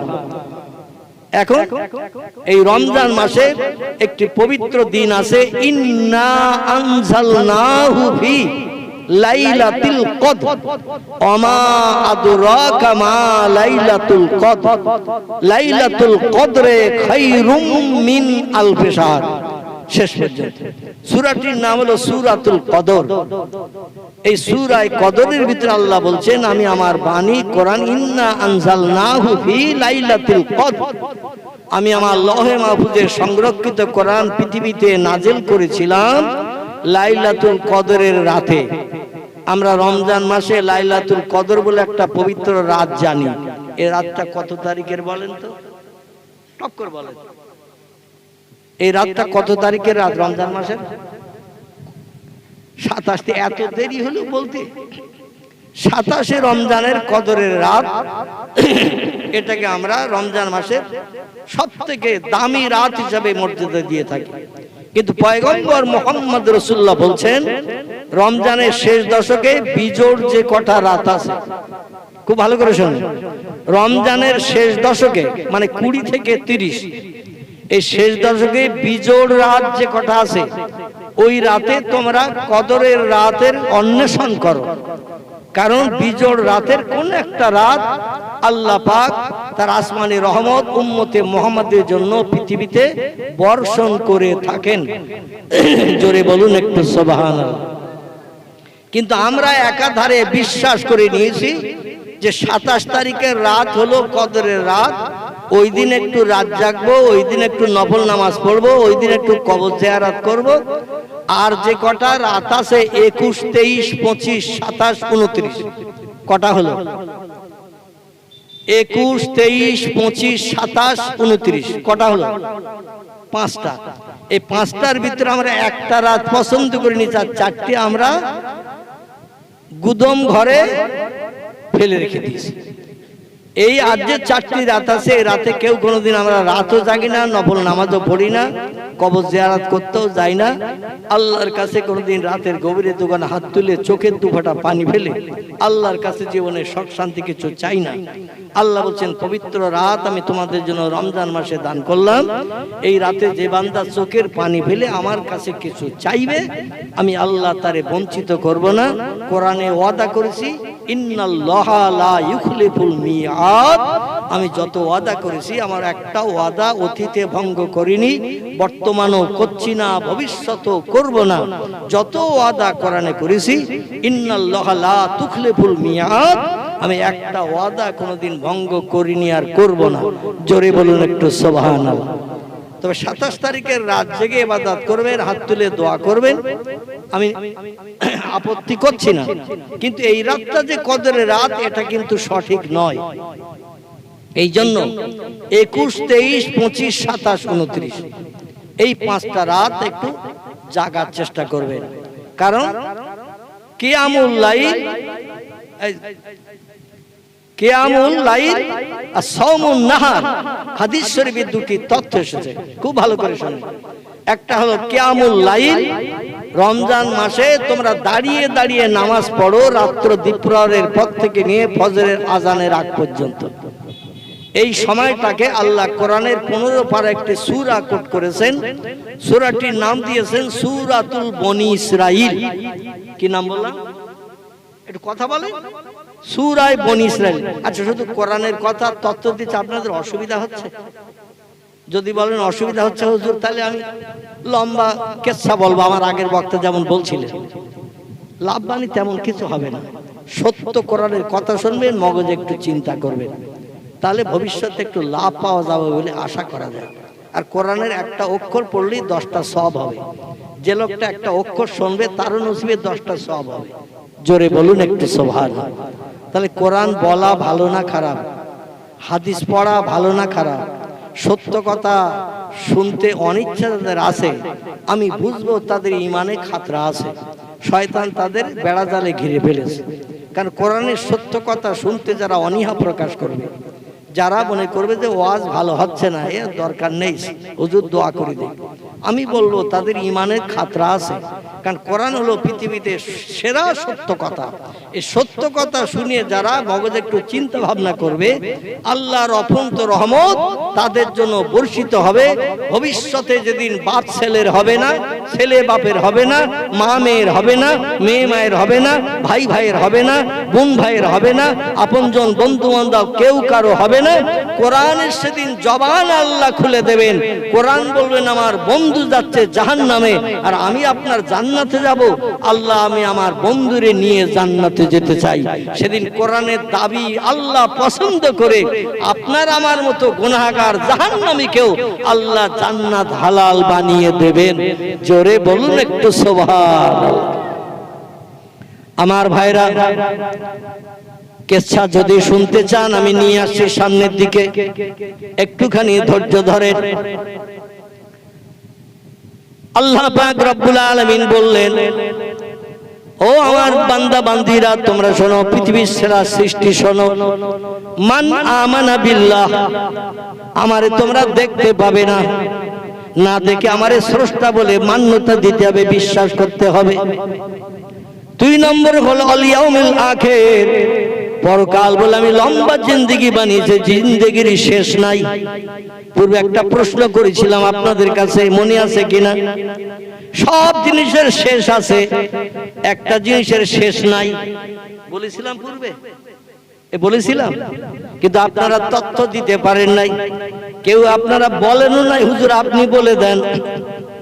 সব জিনিসের শেষ আছে, একটা জিনিসের শেষ নাই, সেটি হলো মরণের পরে আল্লাহ হাসরের মাঠে হিসাব নিকাশ করে যে যেখানকার অধিবাসী হবে, 2টি দল হবে। একটি দল হবে জান্নাতি, একটি দল হবে জাহান্নামী। যারা আল্লাহর কোরআনের মান্যতা দেয়নি, কোরআন মোতাবেক চলেনি, মুয়াজ্জিন আযানে কান দেয়নি, রমজানের রোজা রাখেনি, সুদের ব্যবসা করেছে, মদ খেয়েছে, নারীর ইজ্জত লুণ্ঠন করেছে, গরিব এতিমের হক ফাঁকি দিয়ে খেয়েছে, কোরআন যেগুলো নিষেধ করেছে এগুলো সে বাস্তব জীবনের উদ্যান করে চলেছে, এদের জন্য ঠিকানা হবে জাহান্নাম।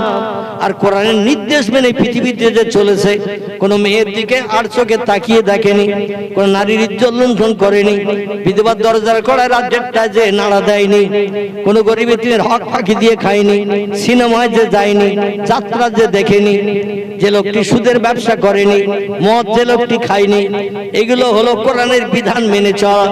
এদের জন্য ঠিকানা হবে জান্নাত। বাংলায় যারে বলা হয় স্বর্গ। কি বলা হয়? স্বর্গ, জান্নাত। জাহান্নামে যারা যাবে, আল্লাহ কোরআনে সূরা বাকারায় বলছেন লা ইয়ামুতু ওয়ালা ইখরাজ ফিহা, জাহান্নামের অগ্নিকুণ্ডে যারা দগ্ধ হবে, ওখানে কোনোদিন তাদের মরণ হবে না। এখানে মরণ নাই, মরণ হলো সব সৃষ্টির একবার, সেই মরণ হলো পৃথিবীর মরণ। এই পৃথিবীতে সব সৃষ্টির মরণ হবে একবার। এই মরণের পরে আল্লাহ কোরআনের সূরা বাকারায় বলছেন সুম্মা ইহয়িকুম, তোমাদের মরণের পরে আবার জিন্দা করব, জিন্দা করা হবে। কোরআনে আর কোথাও বলা হয়নি সুম্মা ইউমিতুকুম, জিন্দার পরে আবার মরণ হবে, এমন কথা টোটাল কোরআনে ভিতরে কোথাও নাই। মানে ওই জিন্দার পরে হলো চিরজীবন্ত। জাহান্নামে পূর্বে যারা, তারা থাকবে জিন্দা, জান্নাতে যে সুখ ভোগ করবে যারা, তারা থাকবে জিন্দা। এর শেষ নাই।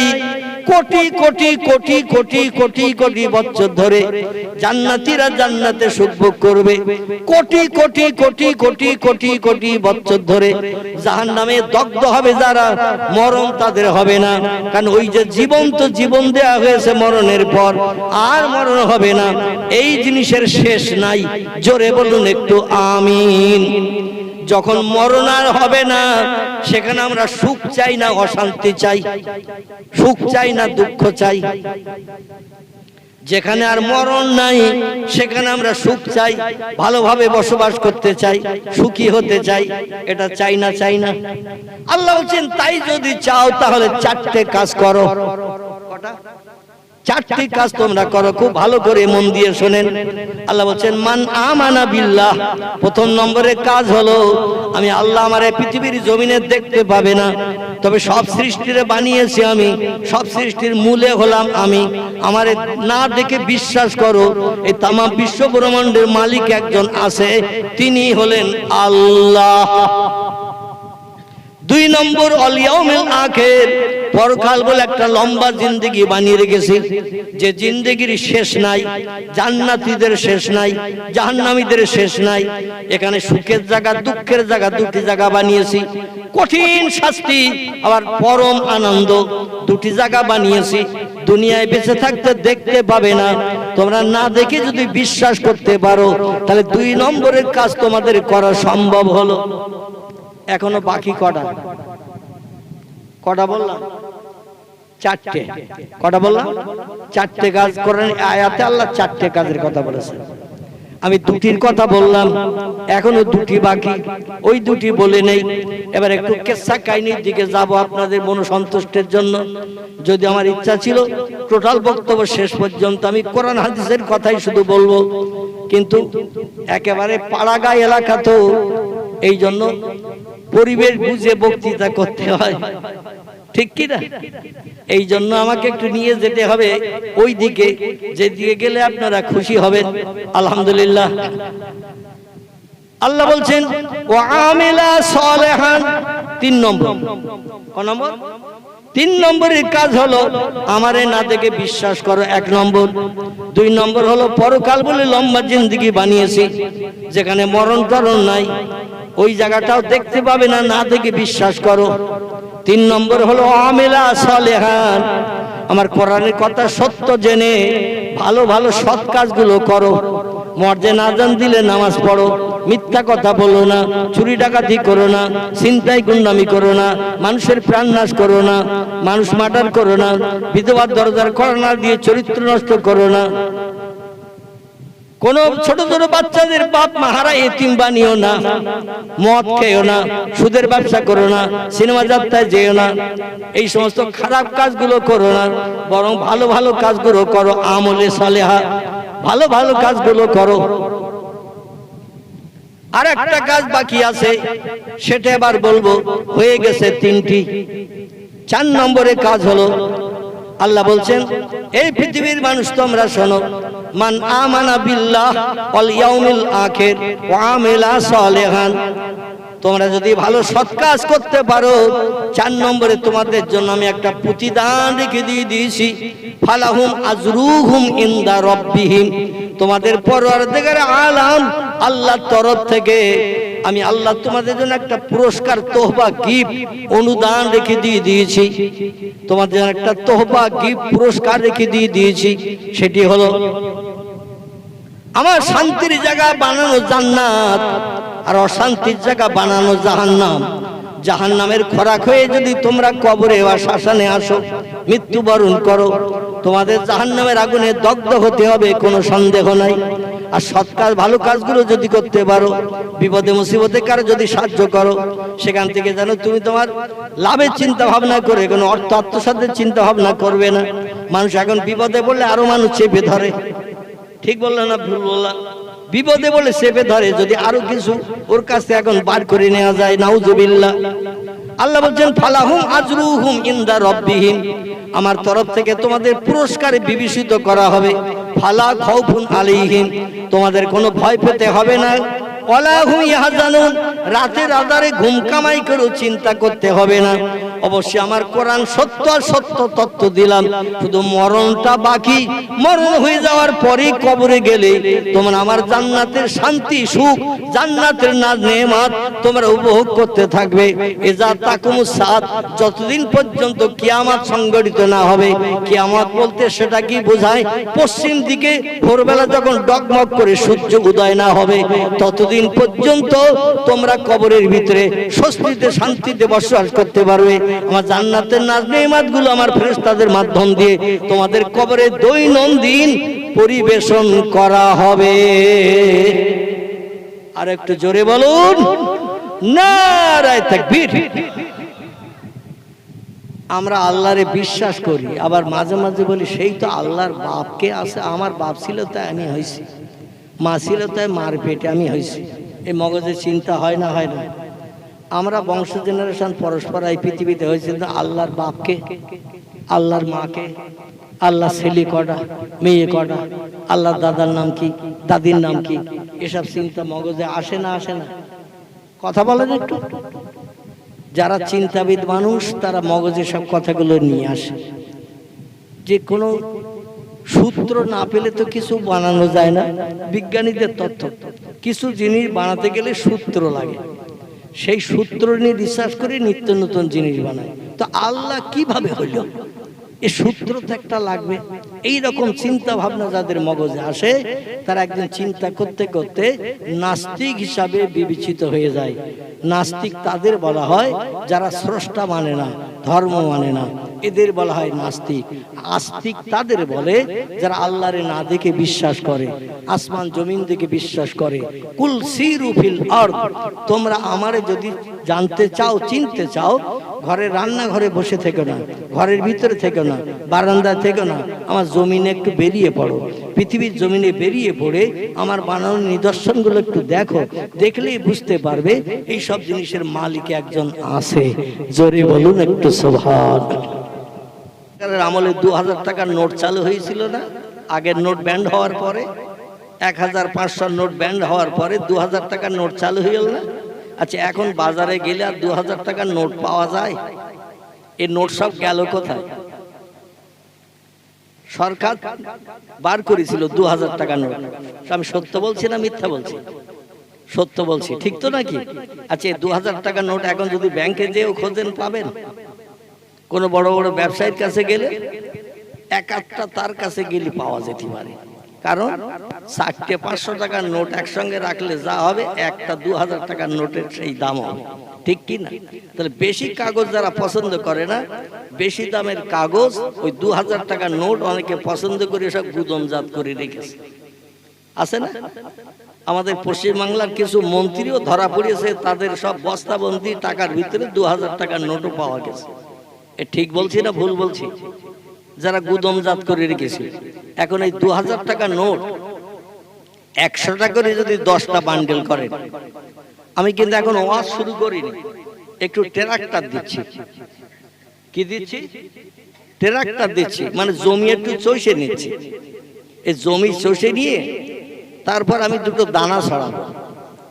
আর এই দানা ছড়িয়ে চারা হলে এই চারাগুলো একটু তেল সার পাউডার আপনারা দেবেন, অবশ্যই গাছ হবে, গাছে ফল ধরবে, বসে বসে ঘরে বসে বসে খাওয়ার সুযোগ পাবে। রাজি আছেন তো নাকি? আচ্ছা, ঘাস বাগানে যদি দানা ছড়াই, দানায় চারা হবে তো? সরিষার দানা, মুসুরির দানা হবে? ঘাস বাগানে দানা ছড়ালে চারা হবে না। তাহলে ঘাসগুলো আগে মেরে নিয়ে জমিন পরিষ্কার করে নিতে হবে। এই পরিষ্কার জমিনে যদি মুসুরি দানা, সরিষার দানা, ছোলার দানা ছড়ানো হয়, কোনো দানা মিট যাবে বলে মনে হয়? সব দানাগুলো চারা হবে নাকি?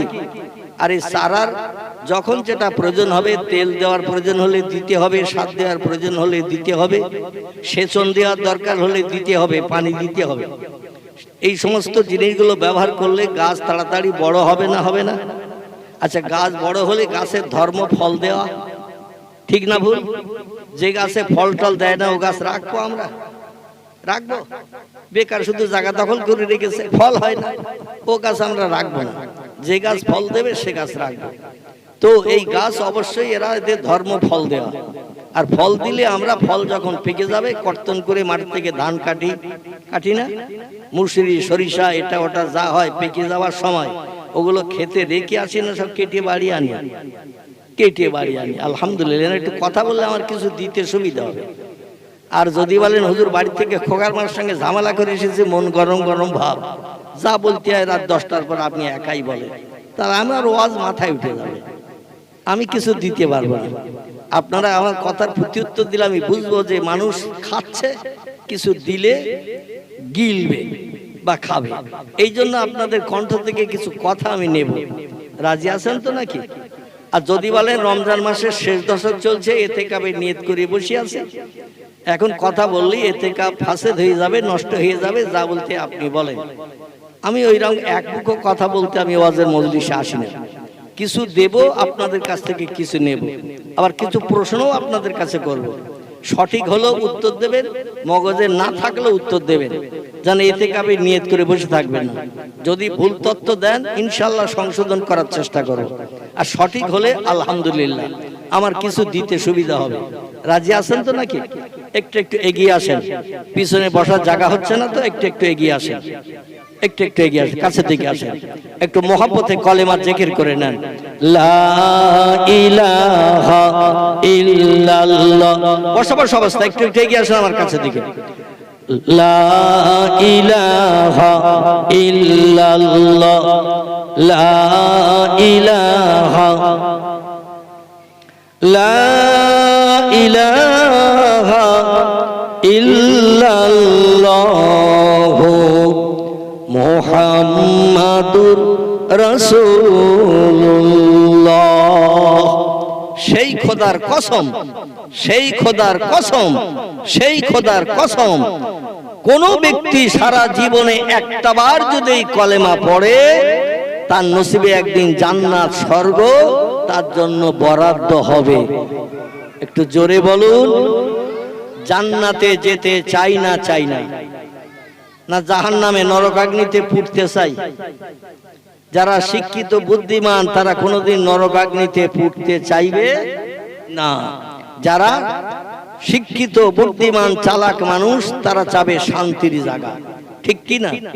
লা ইয়ামুতু ওয়ালা ইয়াখরুজ ফিহা। সব জিনিসের শেষ আছে, কিন্তু একটা জিনিসের শেষ নাই। বলুন তো সেটা কি? মনে করবেন না যে হুজুর প্রশ্ন করতেছে উঠে চলে যাবো আর শুনবো না। যদি না বলতে পারেন আমি বলবো, আর মগজে যেটা আসবে সেটাও বলবেন। ঠিক হলে আলহামদুলিল্লাহ, যদি ঠিক না হয় আমি সঠিক তত্ত্বটা দেব, আপনাদের কোনো মান অপমানের ব্যাপার হবে না। কারণ একটা মানুষ সব জানে না। ঠিক বললাম না ভুল বললাম? সব জিনিস একটা মানুষ জানে না। এই জন্য আমার এটা জানার মজলিস। বিশেষ করে এটা হলো বুড়োদের স্কুল। কাদের বললাম? বয়স্ক বুড়োদের স্কুল। যারা আর স্কুলে ভর্তি হতে পারবে না, স্কুলে যেতে পারবে না, তাদের স্কুল। বয়স্ক মানুষের স্কুল। বাচ্চারা ওরা এসেছে তাবারুক কখন দেবে তাই। ঠিক বললাম না ভুল বললাম? ওরা কখন তাবারুক দেবে সেই চিন্তায় ব্যস্ত। হুজুর কখন ইয়া নবী সালাম আলাইকা করবে, কখন হুজুর একটু হাত তুলবে, তখন বুঝতে পারবো যে লাইন ক্লিয়ার। আর অনেক বাচ্চা এখানে এরে ওরে ঠেলাঠেলি করতে করতে, গুতুগুতি করতে করতে এখানে শুয়েও পড়বে। ঠিক বললাম না ভুল বললাম? শুয়েও পড়বে। আর যেই ইয়া নবী সালাম আলাইকা হবে একজন আরেকজনের গুতো মারবে, এই ওঠ, এইবার তাবারুক দেবে। ঠিক না ভুল? আবার অনেক মারা বাড়ির বাচ্চাদের ঘুম চোখে ডেকে দেবে, এইবার যা তাবারুক দিচ্ছে, ও চোখ ডলতে ডলতে আসবে। এই যা মানুষ আপনারা আছেন তাবারুক দেওয়ার সময় এইগুলোই নেবেন, আর কিছু লোক বাড়তি হবে। বাড়তি যারা হবে দেখবেন সব চোখ ডলতে ডলতে আসতেছে, মানে ঘুমিয়েছিল, চোখ ডলতে ডলতে আসতেছে। এখন যেটা আমি বলতে চাচ্ছিলাম সেটা হলো এই, 2000 টাকা নোট 100 করে যদি 10টা বান্ডেল করা হয়, কটা বান্ডেল বললাম? 2000 টাকার নোট 100 করে কটা বান্ডেল বললাম? 10টা। আমি এই জন্য জিজ্ঞাসা করছি যাতে ঘুম ঢোল ঢোল ভাব বাচ্চাদের মতো আপনাদের না লাগে। কারণ কিছু সময় প্রতিদিন রাত 10টা 11টায় ঘুমান, 11টা বেজে গেলে এবার সেই ঘুমের রেশ দৈনন্দিন একটা অভ্যাস। ঘুমের রেশ যখন আসবে আমি বলবো নেতাজি ওই ঘুম ঢোল ঢোল ভাব লোকটা শুনবে পেঁয়াজি। আমি বলবো জ্যোতি বোস, ও ঘুম ঢুল ঢুল ভাব লোকটা শুনবে তক্ত ঘোষ। বলবো জ্যোতি বোস, শুনবে তক্ত ঘোষ। এই জন্য মাঝে মাঝে দুটো একটা প্রশ্ন আপনাদের কাছে রাখবো, যাতে মগজ ধলাই করে উত্তর দিতে গেলে ঘুমের রেশটা কেটে যাবে না, যাবে না, কেটে যাবে। আলহামদুলিল্লাহ। তো 2000 টাকার নোট 100 করিয়ে 10টা বান্ডেল করলে কত টাকা হবে? হিসেব করতে 2-4 ঘন্টা লাগবে নাকি? 100 টাকা করে নোট একটা করে বান্ডেল করেছেন 10টা, 2000 টাকার নোট, তাহলে কত টাকা হবে? এই বল, যেটা বলছিল ওইটাই বল। আলহামদুলিল্লাহ, আপনারা কেউ তথ্য দিতে পারলেন। একটা ছোট্ট বাচ্চা ও সঠিক তথ্যটা দিয়েছে। আল্লাহর মগজ আরো সাফ করে দেখি। জোরে বলুন একটু আমিন, আর একটু জোরে বলুন আমিন। অপরের সঠিক তথ্যটা দিল, তার জন্য একটু আমিন বলতে কি দ্বিধাবোধ হচ্ছে? আমার ভাইরা, বাচ্চা ছেলেটা ব্যাংকে কাজ করে, বাচ্চা তো ব্যাংকে কাজ করে না। 20-22 বছর বয়স না হলে তো চাকরি পাবে না। মানে পড়াশোনা শেষ করে তারপর চাকরির পরীক্ষা দেবে, তারপর চাকরি পাবে। আবার ব্যাংকে যারা চাকরি করে তারা অঙ্ক নিয়ে পড়ে। ঠিক বললাম না ভুল বললাম? এম.কম, এমএসসি এইরকম তারা নিয়ে পড়ে। যাই হোক, বি.কম এগুলো পড়িয়ে পাশ করে তারপর ব্যাংকের চাকরির জন্য পরীক্ষা দিলে তাদের নসিবে চাকরি জোটে। তো যারা এরকম পড়াশোনা করেছে তারা টপ করে বলতে পারবে, কিন্তু এখানে সেই চাকরিজীবী নেই। বাচ্চা স্কুলে পড়ছে, এখন হয়তো ক্লাস 3 পড়ে, কিন্তু ওর মগজটা আসলে ছাপ। টাকা হবে কতটা? 20 লাখ। আলহামদুলিল্লাহ। এখন এই 20 লাখ টাকা 10টা বান্ডেল 2000 টাকার নোট কালেকশন করে সব গাডা দিয়ে দিয়ে রেখেছেন। রেখে এবার আজরাইল হঠাৎ আসবে এই চিন্তা ভাবনা করি। আজরাইল তো একদিন না একদিন আসবে নাকি? না ও মরে যাবে? আজরাইল ও মরবে না, ওর মরণ হবে তামাম পৃথিবীর সব সৃষ্টির মরণের পর, আল্লাহর সমস্ত ফেরেশতার মরণের পর, জান্নাতের হুরগিলেমানদের মরণের পর। কেবল মাত্র 2 জন থাকবে সমস্ত সৃষ্টির ভিতরে। কজন বললাম?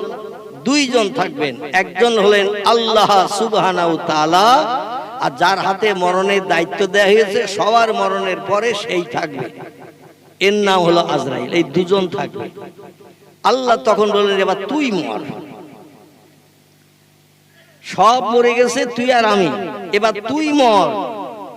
আল্লাহু হাইয়ুন কাইয়ুম, তো তৈরির আগে আমি পূর্বে ছিলাম, বর্তমানে আছি, ভবিষ্যতেও তুই যখন থাকবি না তখন আমি আল্লাহ থাকবো। তিনি হলেন সেই মহান রব্বুল আলামিন আল্লাহ সুবহানাহু তাআলা। তো আজরাইল এ মরবে না, এর মরণ হবে সব সৃষ্টির মরণের পর।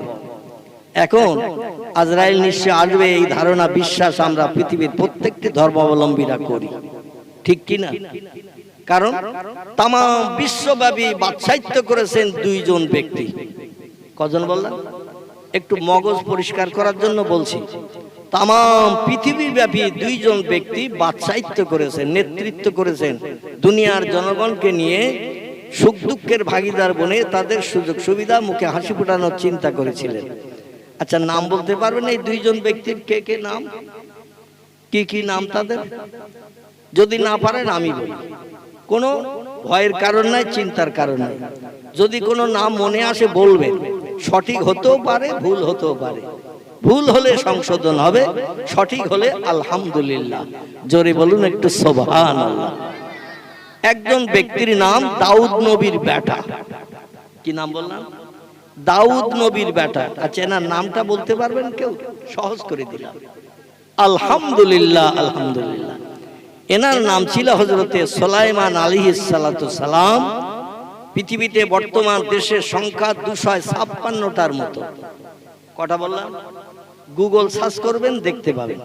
বর্তমান পৃথিবীতে Japan, German, England, Holland, Poland, Italy, Brazil, Thailand, Singapore, Burma, Rangoon, Hindustan, Pakistan, Bangladesh, Afghanistan, Iraq, Iran, Kuwait, Jordan, Arab, পারস্য, তুরস্ক, Libya, Nigeria, Indonesia, Malaysia, Sri Lanka, Burma, Tajikistan, Kazakhstan, Balochistan, Azerbaijan, Armenia, Saudi Arab, Arab আমিরশাহী, শাম, সিরিয়া, মরক্কো, ইয়ামান, বুলগেরিয়া, এইভাবে Jordan থেকে শুরু করে পৃথিবীতে 256টার মতো দেশ আছে। আচ্ছা, প্রত্যেকটা দেশে আলাদা আলাদা রাষ্ট্রনেতা আছে না নাই? প্রধানমন্ত্রী, মুখ্যমন্ত্রী আলাদা আলাদা আছে না নাই? আমাদের দেশে যেমন মুখ্যমন্ত্রী দিল্লির পার্লামেন্টে বসে আছেন, নাম কি তার? মুখ্যমন্ত্রী, দেশের মুখ্যমন্ত্রী, প্রধানমন্ত্রী, প্রধানমন্ত্রী নরেন্দ্র মোদী। আর পশ্চিমবাংলার মুখ্যমন্ত্রী মমতা ব্যানার্জি। আলহামদুলিল্লাহ, ছেলেরাই বেশি উত্তর দিচ্ছে দেখতে, মানে ওরা খুব ছোটস্থ আর কি। তো যাই হোক, এক একটা দেশে এক একটা প্রধানমন্ত্রী আছে, আবার আলাদা আলাদা রাজ্যে মুখ্যমন্ত্রী আছে। তো তাম বিশ্বব্যাপী একজন নেতৃত্ব করেছে। আচ্ছা, কোনো ব্যক্তি কোন একটা দেশে বসে থাকবে, আর এই পৃথিবীতে যত দেশ বর্তমান 256টার মতো দেশ, কোন দেশে যদি না যায়, সে দেশের জনগণের ভাব পরিস্থিতি যদি না বোঝে, তো দেশ চালানো হবে? সেখান তো যেতেই হবে, তাদের সুখ দুঃখের ভাগিদার হতে হবে, কার কি অসুবিধা জানতে হবে। আর এই জানার সুযোগ পেয়েছিলেন দুইজন ব্যক্তি। কজন বললাম? দুইজন। একজন ব্যক্তির নাম সুলাইমান, আল্লাহ পাক তাকে হাওয়া বশ করে দিয়েছিলেন। ওনার একটা রাজসিংহাসন ছিল, রাজসিংহাসন, যেখানে বসে জনগণের সুখ দুঃখ শুনে তাদের সুবিধা করে দিতেন। রাজসিংহাসন বোঝেন তো? এই রাজসিংহাসন ছিল যাতে লোক বসার সুযোগ পেত 12,000। কটা বললাম? আমি নানি দাদির গল্প করছি না, কিন্তু সব কোরআন থেকেই তথ্য দিচ্ছি। ওনার রাজসিংহাসনে বসার জায়গা পেত 12,000 মানুষ। এখন বর্তমানে যে দেশে যত রাষ্ট্রনেতা আছে, তারা বসে থাকে কিসে?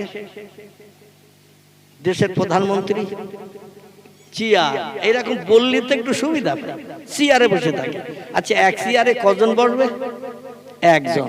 আর ওনার ওই রাজসিংহাসনে চেয়ারে বসার সুযোগ পেত, পাশে আরো লোক বসার সুযোগ পেত 12,000। এই 12,000 লোক বসিয়ে নিয়ে উনি শুধু হাওয়ারে ডেকে বলতেন, হাওয়া, আমার রাজসিংহাসনটা আজকের ভারতে নে চল, চীনে নে চল, আমেরিকায় নে চল, শ্রীলঙ্কা নে চল, সিঙ্গাপুরে নিয়ে চল। যখন যেখানে যেতে বলতো, হাওয়া তার রাজসিংহাসন 12,000 যাত্রী নিয়ে উড়িয়ে নিয়ে চলে যেত। কোনো যাত্রীর টিকিট কাটতে হতো না। আর ওনার ওই যে রাজসিংহাসন উড়ে যেত 12,000 যাত্রী নিয়ে, এক ফোঁটা তেলও লাগতো না, কোনো কল কাবজা কিছুই লাগতো না।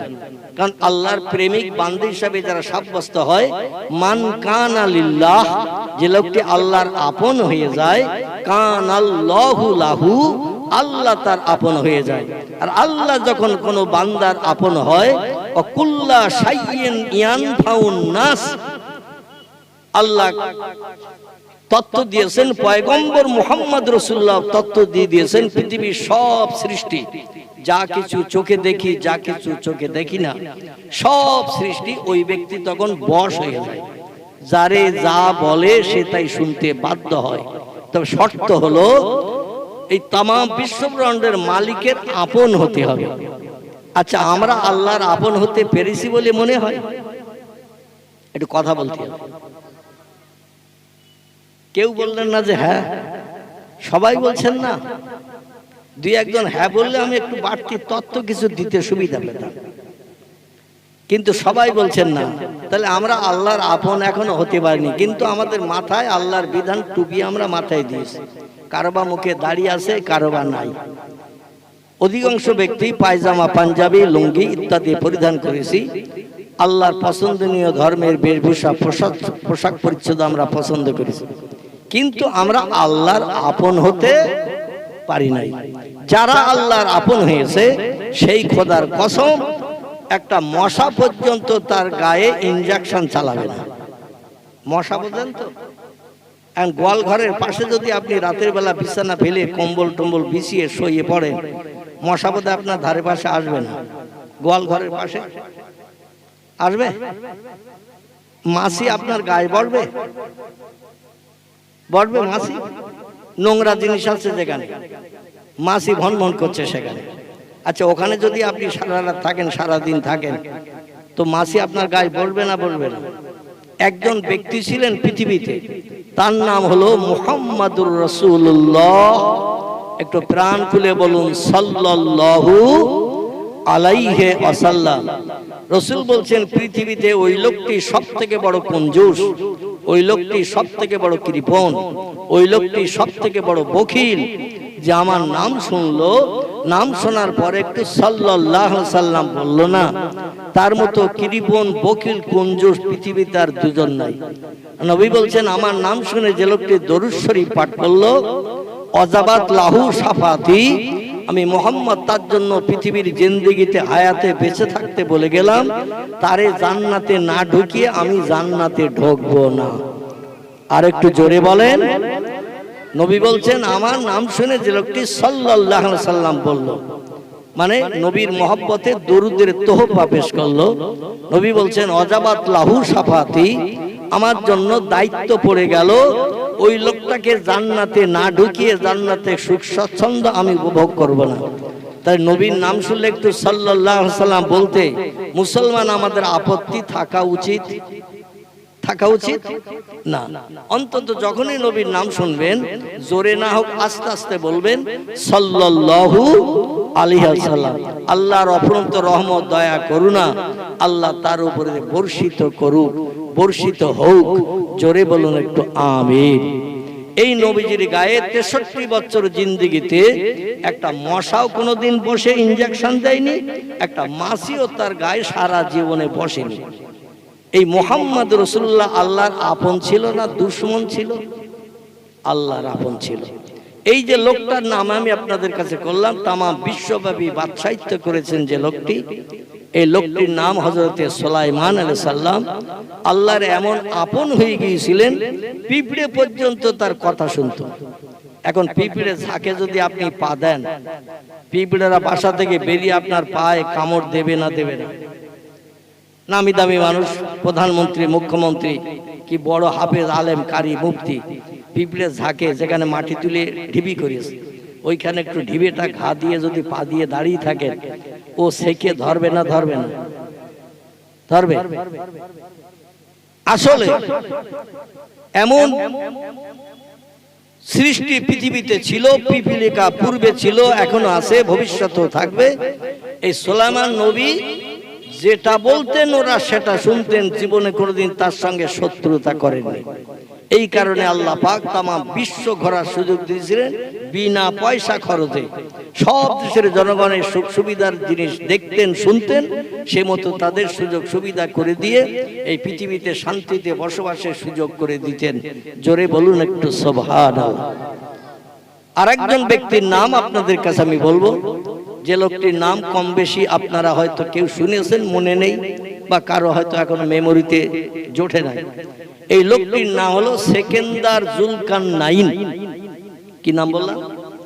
সেকেন্দার জুলকারনাইন। কোরআনে আল্লাহ তার জীবনী কোট করে দিয়েছেন। এনাকে আল্লাহ পাক তামাম বিশ্বব্যাপী বাদশাহিত্য করার সুযোগ দিয়েছিলেন, এবং আল্লাহর এত আপন প্রেমিক বান্দা তিনি হয়েছিলেন, সব সৃষ্টি যেটা বলতো উনি সেটাই শুনতেন। জোরে বলুন সুবহানাল্লাহ। এখন আমরা যে আল্লাহর আপন হতে পারিনি, আপনারাই তথ্য দিলেন হতে পারিনি, তার কারণ হলো পিঁপড়েরে যদি বলি কামড়াস না, ও কামড়ানো বন্ধ করবে তো নাকি? মশারে যদি বলি গায়ে ইনজেকশন চালাবি না, ও শুনবে তো নাকি? মৌসাকে ঘা দিয়ে যদি বলি একটাও আমার গায়ে আল ফুটাবি না, ও শুনবে তো নাকি? শুনবে না। কারণ আমরা আল্লাহর আপন হতে পারিনি। তাই যেদিন আমরা আল্লাহর আপন হব, আল্লাহর পয়গম্বর বলছেন কানাল্লাহু লাহু, পৃথিবীর সব সৃষ্টি তখন আপনার হয়ে যাবে। যারে যা বলবেন তার তাই শুনে আপনার উপকারে ব্যস্ত হয়ে পড়বে। কখন আপনার মুখে হাসি ফুটবে। আল্লাহ পাক মরণের আগে সেই আল্লাহ প্রেমিক বান্দা আমাদের বনার সুযোগ যেন দান করেন। সকলে বলুন আমিন। এখন কারা আল্লাহর আপন হয়েছিল আমাদের এলাকায়? আপন বলতে আছে কেউ? আল্লাহর আপন বলতে আমাদের এলাকায় কেউ আছে বলে মনে হয়? যদি আপনাদের নলেজে না থাকে আমি গোটা কয়েক ব্যক্তির নাম বলবো। আসুন এবার আমি বক্তৃতা শুরু করে একটু দানা ছড়ানোর চেষ্টা করি। ভবিষ্যতে আপনারা তেল সার পাউডার দিয়ে গাছ বড় করবেন আশা রাখি। আপনার জীবনে সব সুখ শান্তি উদ্দেশ্য মনোবাঞ্ছা আল্লাহ সব পরিপূর্ণ করবেন তাদের মতো। জোরে একটু বলুন সুবহানাল্লাহ, আর একটু জোরে বলুন সুবহানাল্লাহ। যারা আশেপাশে আছেন আমি অধম আমার চোখের সামনে আসুন, এবং যদি এখানে বসার জায়গা না থাকে পিছনের দিকে একটু জায়গা আর একটু বাড়িয়ে দিয়ে দেন, কারণ বাইরের থেকে ওয়াজ শুনলে শোনা যাবে, কিন্তু এই মজলিসের ভিতরে বসে ওয়াজ শুনলে কোনো ডিম আর ঘোলা পড়বে না। ঠিক বললাম না ভুল বললাম? তাবাই ডিম দিয়ে মুরগিরে দিয়ে যদি বসানো হয় বাচ্চা তোলার জন্য, মুরগির পালক পাখনার যদি গরম না পায় ও ডিমে বাচ্চা হবে? আপনি ঘরের জানালা খুলে শুনতে পারবেন, বাইরের থেকে চার দোকানে বসে শুনতে পারবেন। ওই সোনার এই মজলিসের সোনা কি এক হবে? কোনোদিন এক হবে না। আপনি শুনবেন, কানে আওয়াজ যাবে সবকিছু, কিন্তু ঘোলা পড়া ডিমের মতো হবে। ঘোলা পড়া ডিম একটা বাস করলে আর টেকা যাবে? সেখানে টেকা যাবে না। এই জন্য অনুরোধ রাখছি, এক আধ ঘন্টা সময় যদি হাতে থাকে চলে আসুন। আমাদের আপনজন আত্মীয় স্বজন যারা বিদায় নিয়েছে তাদের জন্য আমরা দোয়া মাগফিরাত করব। আর যতদিন দুনিয়া ধ্বংস না হবে, এজা তাকুমুস সাত, পৃথিবী যতদিন ধ্বংস না হবে ততদিন আল্লাহ যেন তাদের কবরে জান্নাতি নাজ নেমাত বরাদ্দ করেন। সকলে বলুন আমিন। আচ্ছা, এখানে একটা ফ্যান পাখা লাগানো যাবে কি? একটু গরম হচ্ছে যেন, আমার মানে চতুর্দিকে ঘেরা তো একটু গরম মতো হচ্ছে। একটা ছোট স্ট্যান্ড পাখা টাকা বা টেবিল পাখা ফ্যান টান দিলে ভালো হয়। আলহামদুলিল্লাহ আলহামদুলিল্লাহিল্লাযী হাদানা লিহাযা وما كنا لولا أن هدانا الله وأشهد أن لا إله إلا الله وحده لا شريك له শাহাদাতান মান আমানা বিল্লাহি ওয়া কাফারা বিজ্জিবতি ওয়াত তাগুত ওয়া আশহাদু আন্না সাইয়্যিদানা ওয়া নাবিয়ানা ওয়া শাফিয়ানা ওয়া হাবিবানা وسمدنا ومولانا محمدا صلى الله عليه وسلم عبده ورسوله نبي المكارم الأخلاق الموصوف وبالكمال الأوصاف المنعوت فقد قال الله تعالى في كلامه المجيد وفي الفرقانه الحميد أعوذ بالله من الشيطان الرجيم بسم الله الرحمن الرحيم من آمن بالله واليوم الآخر وعمل صالحا فلهم أجرهم عند ربهم فلا خوف عليهم ওয়ালা হুম ইয়াহজানুন। কোরআনের কথা সত্য না মিথ্যা? সত্য কোরআনের কথা স্বীকৃতি দিতে আপত্তি আছে? কার কার একটু হাত তুলে প্রথম দেখান। কোরআনের কথা সত্য, এই সত্য স্বীকৃতি দিতে আওয়াজ তুলতে আপত্তি আছে? কার কার একটু হাত তুলে দেখান। আমি ওইটা দেখে নিয়ে আল্লাহর কোরআনের আলোচনা করতে যাব। তাহলে আমি দেখছি আপনাদের কারো কোরআন সত্য স্বীকৃতি দিতে আপত্তি কারো নাই। তাহলে আল্লাহর কোরআন যখন সত্য, সত্য কোরআনের কথা শোনার পরে আল্লাহর নামের আওয়াজ তুলতে আপত্তি থাকা উচিত? উচিত? উচিত না। তাহলে একটু জোরে আপনারা বলুন আল্লাহু আকবার। আচ্ছা, রাজনৈতিক স্লোগানের আওয়াজ এর থেকে জোর হয় না আস্তে হয়? অমুক নেতা জিন্দাবাদ, তমুক নেতা জিন্দাবাদ। জিন্দাবাদ শব্দের বাংলা অর্থ হলো বেঁচে থাক। জিন্দাবাদ শব্দের বাংলা অর্থ হলো, একটু বলেন, বেঁচে থাক। আচ্ছা, 24 ঘন্টা ধরিয়ে 1.5 মাস যদি কারো নামে স্লোগান দেয় রাস্তায় হাঁটা চলা করতে, যে অমুক জিন্দাবাদ তমুক জিন্দাবাদ, তার নামটা জনগণের কানে শোনাচ্ছি যাতে তারে ভোটটা দেয়, এরকম জন্য স্লোগান চালাতো নাকি? আচ্ছা, ও লোকটা ভবিষ্যতে বেঁচে থাকবে না মরবে? মরবে। তাহলে বললাম বেঁচে থাক, বেঁচে থাক, বেঁচে থাক, চিল্লিয়ে চিল্লিয়ে বললাম। তাহলে আমাদের চিল্লানোটাই সার্থক হয়েছে না অসার্থক? লাভ হবে না লস? হাজার চিল্লালেও সে বেঁচে থাকবে, কিন্তু আল্লাহর নামের আওয়াজ তুললে আল্লাহ কি মরবে বলে মনে হয়? একটু জোরে বলুন নাউজুবিল্লাহ। আল্লাহু হাইয়ুন কাইয়্যুম। তিনি অতীতে ছিলেন, বর্তমানে আছেন, ভবিষ্যতে মরবেন নাকি? হ্যাঁ, ভবিষ্যতে মরবেন তো নাকি? নাউজুবিল্লাহি মিন যালিক। ভবিষ্যতেও তিনি মরবেন না। তাহলে যিনি মরবেন না, চিরন্তন, তার নামের আওয়াজ তুলতে মুসলমানদের আপত্তি থাকার কথা নয়। তাহলে এবার আরেকটু গলা ছেড়ে আওয়াজটা দেয়া যাবে জান্নাত হালাল বানানোর জন্য? আচ্ছা, যদি একটু জোরে আওয়াজ দেন, কাল সকালে থানায় ধরে নিয়ে যাবে ওসি। বসিরহাট বোট ব্রিজের কাছে জেলখানা আছে, ওখানে ভরিয়ে দেবে 1.5 মাস দেবে জেলখানায়। এরকম ভয়টা যদি থাকে তাহলে দিতে হবে। আর যদি এরকম ভয় না থাকে যে আল্লাহর নামের আওয়াজ তুলেছি, যিনি ওসিরও বানিয়েছে আমারও বানিয়েছে, সে আল্লাহ যে স্রষ্টা মালিক, তার নামের আওয়াজ তুলেছি, এতে দোষটা কি? কেউ দোষের কথা বলতে পারবে? কারণ যদিও একটা সরকারি নিয়ম আছে, রাত 12টা পর্যন্ত প্রোগ্রাম চালালে সরকারি কোনো আপত্তি নাই, এটা আছে না ওসিদের? তো এখন তো 12টা বাজেনি, বুঝেছে?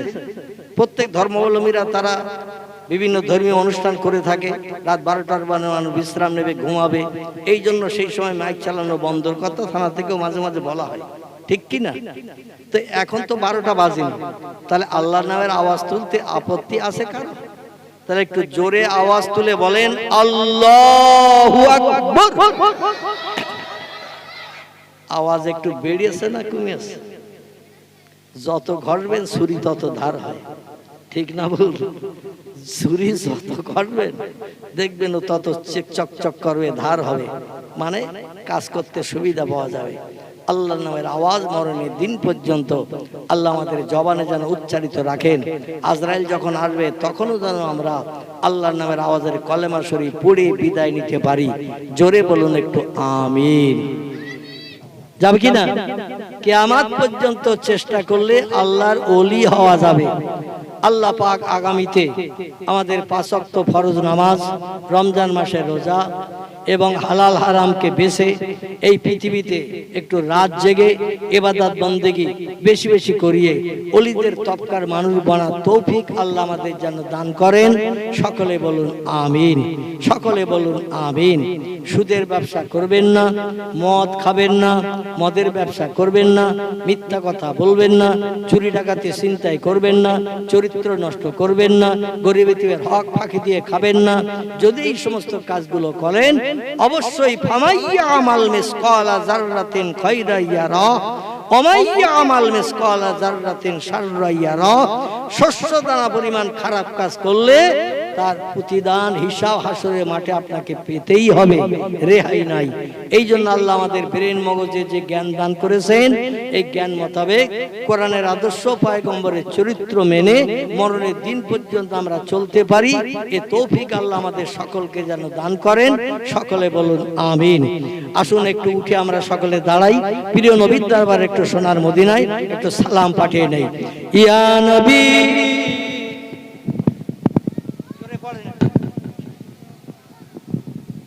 ইয়া রাসূল সালামুন আলাইকা, ইয়া হাবিব সালামুন আলাইকা, সালাওয়াতুল্লাহ। নবীজির আব্বা আব্দুল্লাহ, রাসূলুল্লাহর আম্মা আমিনা, হাবিবের দুধমা হালিমা, দয়ার নবীর রওজা মদিনা। ইয়া নবী সালামুন আলাইকা, ইয়া রাসূল সালাম, ইয়া হাবিব সালাম, সালাওয়াতুল্লাহ। बागे इब्राहिम के गुलहिन मलाइक जिसके बुलबुल अपहाय जाते तवक्कुल सलावतुल्लाह अलैका या नबी सलामुन अलैका या रसूल सलाम या हबीब सलाम सलावतुल्लाह। जिब्राइल आवाज तुलिल আসমানের দরওয়াজা খোলো গো, এসেছেন নবীদের সরদার, হবে যে খোদা দিদার। ইয়া নবী সালামুন আলাইকা ইয়া রাসূল সালাম, ইয়া হাবিব সালামুন আলাইকা সালাওয়াতুল্লাহ আলাইকা। সকলে বসে বলেন ইয়া রাব্বি সাল্লাল্লাহু আলাইহি ওয়াসাল্লাম আলা নবী কা भेजाए रब मेरे दरूद सलाम बरगुजीदा नबी पर अपने मदाम बलगल उला बे कमालिही कशफत दुजा बे जमालिही हसनत जमीउ खिसालिही सल्लु अलैहि व आलिही। দোয়া হবে, কেউ ওঠাউঠি করবেন না। আচ্ছা ভাই, লম্বা সময় ধরে আমি আপনাদের কাছে ভিক্ষুকের মতো হাত পাতব না। বিশ্ব নবীর স্মরণে গত বছরও এই নবী দিবস হয়েছিল নাকি? গত বছর হয়েছিল। আমি দোয়া করার আগে আপনাদের কাছে হাত পেতেছিলাম। আপনারা যথেষ্ট সাহসিকতা দেখিয়ে এবং আপনারা যথেষ্ট আমি অধম আমার ডাকে সাড়া দিয়ে আপনারা প্রতিশ্রুতি দিয়েছিলেন, নগদ টাকাও দিয়েছিলেন, মা বোনেরাও দিয়েছিল। এখন প্রতি বছর বিশ্বনবীর শানে এই নবীজির মহব্বত প্রেম ভালোবাসা রক্ষার্থে নবীর আদর্শের অনুসারী হওয়ার জন্য এই নবী দিবসের মজলিস করা ভালো না খারাপ? ভালো না খারাপ? ভালো। ভালো যদি হয়, নবীজির শপথ ছাড়া কোনো ব্যক্তি জান্নাতে ঢুকতে পারবে না, এটাও তথ্য এসেছে। আল্লাহর পয়গম্বর ছাড়া এই উম্মতে মুহাম্মাদি কেউ জান্নাতে নিয়ে যেতে পারবে না। নবীজি অনুমতি দিলে জান্নাতে ঢোকার পারমিশন হবে। সেই নবীজির সঙ্গে আমরা একটু গাঢ়তর সম্পর্ক রক্ষার জন্য আগামী বছর আবার আমরা এই দ্বীন শরীয়তের মজলিস কায়েম করে মৃত আপনজনদের আত্মার কল্যাণের মাগফিরাতের মজলিস এবং বিশ্বনবীর শানে নবীজির জীবন আদর্শের কিছু সিরাতের আলোচনা শুনে সে মতো আমরা আমাদের জীবন আদর্শ তৈরি করতে পারি, গঠন করতে পারি। এই তৌফিক আল্লাহ যেন দান করেন। এজন্য আগামী বছর এই নবী দিবস যাতে হয়, আমি সংক্ষেপ 5 মিনিট 10 মিনিটের জন্য আপনাদের কাছে হাত পাতবো। যেই আপনারা আমার হাত পাতায় সাড়া দিয়ে দেবেন, আল্লাহর অফুরন্ত রহমত হলে আমরা সঙ্গে সঙ্গে দোয়ার দিকে এগিয়ে যাব। যুবকেরা নিশ্চয়ই তাবারুকের ব্যবস্থা করেছেন, তাবারুকের শরীক না হয়ে কেউ যেন চলে যাবেন না। সকলে বলুন আমিন। প্রথম আপনারা বলুন কে চাল 1 বস্তা দেবেন। এখন তো বস্তার 100 কেজির নয়, 25 কেজির বস্তা হয়েছে নাকি? মানুষের শক্তি ক্ষমতা যত কম হচ্ছে, বস্তার ওজনও তত কম হয়ে আসতেছে, ঠিক কি না? আগামীতে মানুষের শক্তি ক্ষমতা আরো যখন হ্রাস হবে, ও 25 কেজির জায়গায় হয়তো 20 কেজি 15 কেজির বস্তা হয়ে আসবে। মানে যত দিন যাচ্ছে মাল ছোট হচ্ছে, ঠিক কি না? অনেক ফল আকারে কিন্তু আগের থেকে অনেক ছোট হয়ে এসেছে। এই জন্য 25 কেজির বস্তা, 1 বস্তা চাল আপনারা কে দেবেন প্রথমে একটু আমি দেখতে চাইছি। রেজাউল একটু উচ্চভাবে আওয়াজ তুলুন।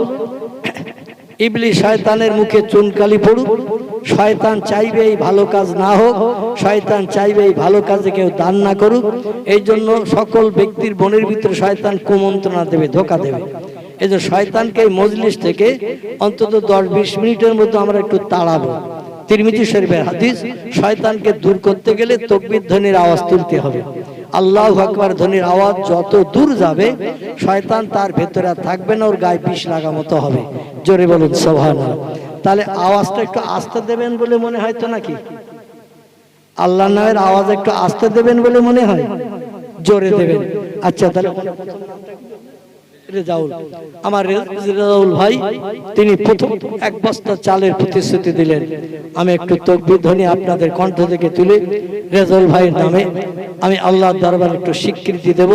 আল্লাহ যেন এই চাল দানের প্রতিশ্রুতি এবং আগামীতে পূর্ণ করার কারণে আল্লাহ তার দয়ার জান্নাত, জান্নাতুল ফেরদাউস যেন নসিব করে দেন। তার আপনজন আত্মীয় স্বজন যারা কবরে আছে, কিয়ামত পর্যন্ত কবরে জান্নাতে নেমাত আল্লাহ যেন চালু করে দেন। একটু জোরে আওয়াজ তুলুন, নারায়ে তাকবীর, নারায়ে তাকবীর। আমার রেজাউল ভাই বলুন জিন্দাবাদ, রেজাউল ভাই বলুন জিন্দাবাদ। 1 বস্তা চাউল বলুন মারহাবা, জোরে বলুন মারহাবা, নারায়ে তাকবীর। আল্লাহ দান কবুল করুন, মনোবাঞ্ছা পূর্ণ করুন, উদ্দেশ্য সফল করুন, এহকাল পরকালে ভালাই দান করবেন। আল্লাহ রোগ বেমারিতে অসুস্থতায় আমার রেজাউল ভাইয়ের যারা আপনজন আছেন, রক্তের বাঁধনে বাঁধন নিয়ে যারা বিভিন্ন জায়গায় বসবাস করছে, তাদের সকলকে রোগ বেমারি থেকে শেফায়ে কুল্লিয়াত দান করুন। যারা দুশ্চিন্তার ভিতরে আছে, আল্লাহ মগজ থেকে দুশ্চিন্তা দূর করে দিন। সকল ব্যক্তির মুখে হাসি ফুটিয়ে দিন। দুনিয়ার সংসার জীবনটা সুখময় করুন। হাড়িতে দানায় দানায় বরকত দান করুন। জোরে বলুন একটু আমিন। 2 নম্বরে এবার বলুন, আর 25 কেজি চালকে দেবেন। আল্লাহ জোড়া বলো ভালোবাসেন। আসমানের সঙ্গে জমিনের জোড়া করেছেন, রাতের সঙ্গে দিনের জোড়া করেছেন। আল্লাহ পাক এইভাবে জমিনের সঙ্গে সাগরের জোড়া করেছেন, জান্নাতের সঙ্গে জাহান্নামের জোড়া করেছেন। আল্লাহ পাক নিজের নামের পাশে নবীজির নাম লিখে কলেমার জোড়া করেছেন। জোড়া আল্লাহ বড় ভালোবাসেন। 2 নম্বরে 25 কেজি চাল আমার রেজাউল ভাইয়ের জোড়াকে হবেন, একটু নাম বলেন, টপ টপ করে নাম বলবেন। যারা প্রতিশ্রুতি দেওয়ার মতো নিয়ত করে এসেছেন, দেরি করবেন না, কারণ যারা যত তাড়াতাড়ি প্রতিশ্রুতি দেবে, আল্লাহ 10 গুণ থেকে 70, 70 থেকে 700 গুণের যা আল্লাহ তার নামামলে শ্রীবৃদ্ধি করে দেবেন। কোরআনে এসেছে মান জা আবিল হাসানাতে ফালাহু আশরু আমসালিহা। আল্লাহ কোরআনে বলছেন 1 টাকায় 10 টাকা লাভ। আমি হাতে হাতে বান্দাদের দেখাই, যারা চাওয়ার আগে সঙ্গে সঙ্গে বলে দেয় আমি 10 গুণ